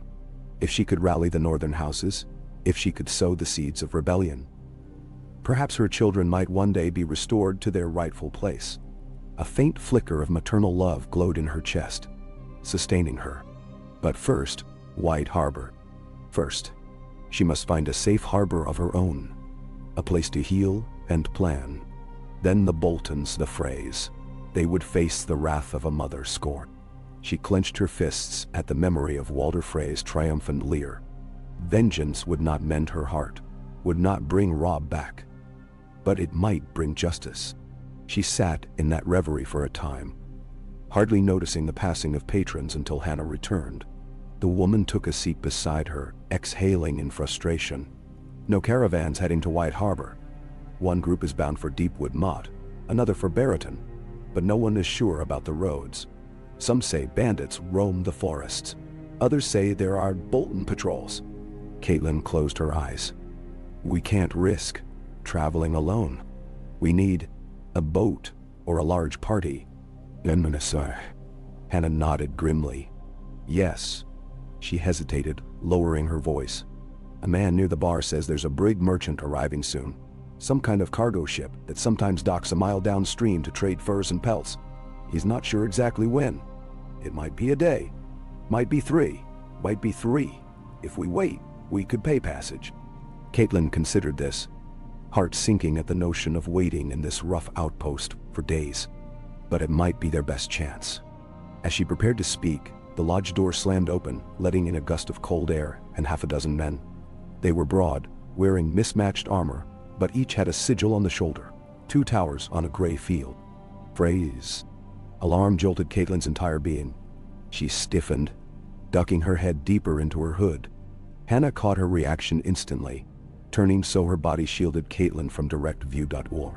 The men stomped in, shaking snow from their boots, talking in loud voices. Pendra scowled at the mess but didn't challenge them. One of the Freys laughed harshly, removing his gloves and tossing them onto a table. "Gods, it's cold. Ale, woman," he called to Pendra. Another dragged a stool closer to the hearth. Catelyn's heart pounded so hard it made her wound throb. She pressed a hand to her scarf, reminding herself to breathe silently, to appear inconspicuous. If these Frey men recognized her, she was as good as dead. and with them here. Hal and Ort might return at any moment, unsuspecting. She wondered if the men had simply come in for respite, or if they were actively searching. The tension was knife-sharp. Hannah leaned close, whispering so softly Catelyn barely heard. "Stay still. Don't lift your head." She forced a small, casual smile onto her face and leaned back, trying to seem like just another tired traveler. The phrase spread out, occupying 2 tables near the hearth. The one who had demanded ale glanced around, eyes falling on Hannah and Catelyn. A brief flicker of interest crossed his face, but he seemed more focused on warming his hands at the fire. The others spoke of some matter at the twins. Catelyn heard the name Walder among their talk, though not the details. She clenched her fists beneath the cloak, nails biting into her palms, a wave of revulsion rolling through her at the mere mention of that name. Pendra brought a pitcher of ale. One Frey tossed a coin on the table. Another grabbed the pitcher and began pouring sloppily into wooden cups. They laughed over some crude joke. Catelyn forced her gaze downward, fear and hatred burning in her gut. Her mind screamed at her to escape, but to stand and walk out might draw attention. She prayed Hal and Ort would see the horses or some sign of the Freys outside, and stay clear. Moments passed in agonizing slowness. The Freys bickered about a road closure, complaining that White Harbor's taxes were too high, and that they should have forced Wyman Manderley to kneel more thoroughly. "Fat old fool," one of them jeered. Another responded that the Boltons would handle him soon enough. Catelyn's blood boiled, but she did not move. Then, without warning, the door opened again. Hal and Ort stepped inside. Hal froze a moment too long, eyes flicking over the cluster of Freys by the hearth. Ort bristled, hand drifting toward his belt. Catelyn willed them not to do anything rash. Hannah slid her hand beneath the table, ready to yank at Catelyn's sleeve if they needed to flee. One of the Freys turned, glancing at Hal and Ort. He gave them an indifferent once-over, then returned to his drink. Hal cast a quick look toward Catelyn and Hannah, saw they were safe, and moved to the bar with careful steps. Ort followed, both trying to act natural. Pendra shot them a warning glare, as if telling them not to provoke trouble. The tension in the lodge was thick enough to choke. Hannah fought to keep her breathing steady. Catelyn barely lifted her eyes, only enough to see Hal's tense jaw. If the Freys recognized him or Ort as men who'd once ridden under Robb Stark's banner, it could all be over. She prayed the months of rough living, and the battered cloaks made them look like any other roving Sellswards. Minutes dragged. The Freys gulped their ale, complaining about the cold, about the lack of whores, about the meager stew. "We'll be on the road again soon," one said. "Just gotta get the horses fed." Another joked about hoping for a tavern in White Harbor with better comforts. Their voices dripped with the arrogance of men who believed themselves beyond the rule of law. Walder Frey's victory had emboldened them. Finally, Pendra slammed her palm on the table nearest the Freys. "Time's up," she declared. "You want more ale, pay more coin. Otherwise, get out. You're scaring my decent customers." One of the Freys sneered at her. "Watch your tone, woman. Don't you know who we are?" She met his gaze without flinching. "I know you're short on coin and big on noise. Keep your voices down or leave." A tense beat passed. Then the Frey man barked a laugh. "Fine. We'll be off soon. Not worth freezing our cocks over a pishhole like this." He tossed another coin onto the table. "There. Happy." Pendra snorted. "Happier when you're gone." They finished their drinks with surly grumbles, then rose to leave. One by one they stomped out, letting a draft of cold air sweep through the lodge. The last Frey cast a suspicious glance around the room before stepping outside, but he seemed to notice nothing amiss. When the door slammed shut, Catelyn let out the breath she'd been holding, chest tight. Hannah squeezed her arm in relief. Hal and Ort joined them quickly, hearts still pounding. "7 hells," Ort muttered under his breath. "We nearly walked straight into them." Hal exhaled shakily. "We saw their horses outside, recognized the sigil. Decided to come in anyway in case they'd found you." He rubbed a hand across his face, showing more emotion than usual. "That was too close."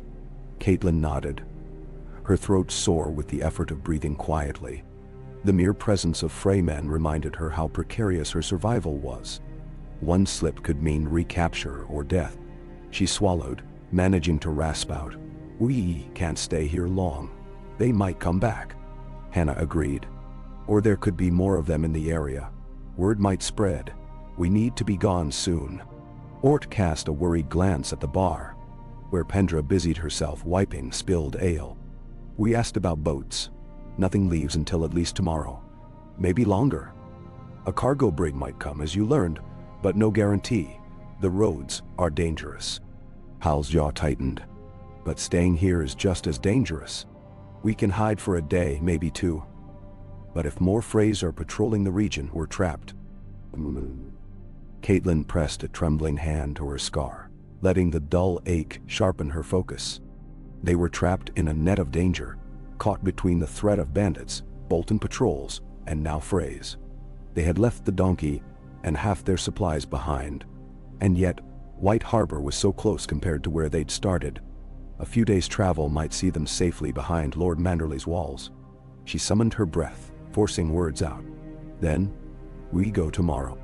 By boat or by land. One day, to prepare.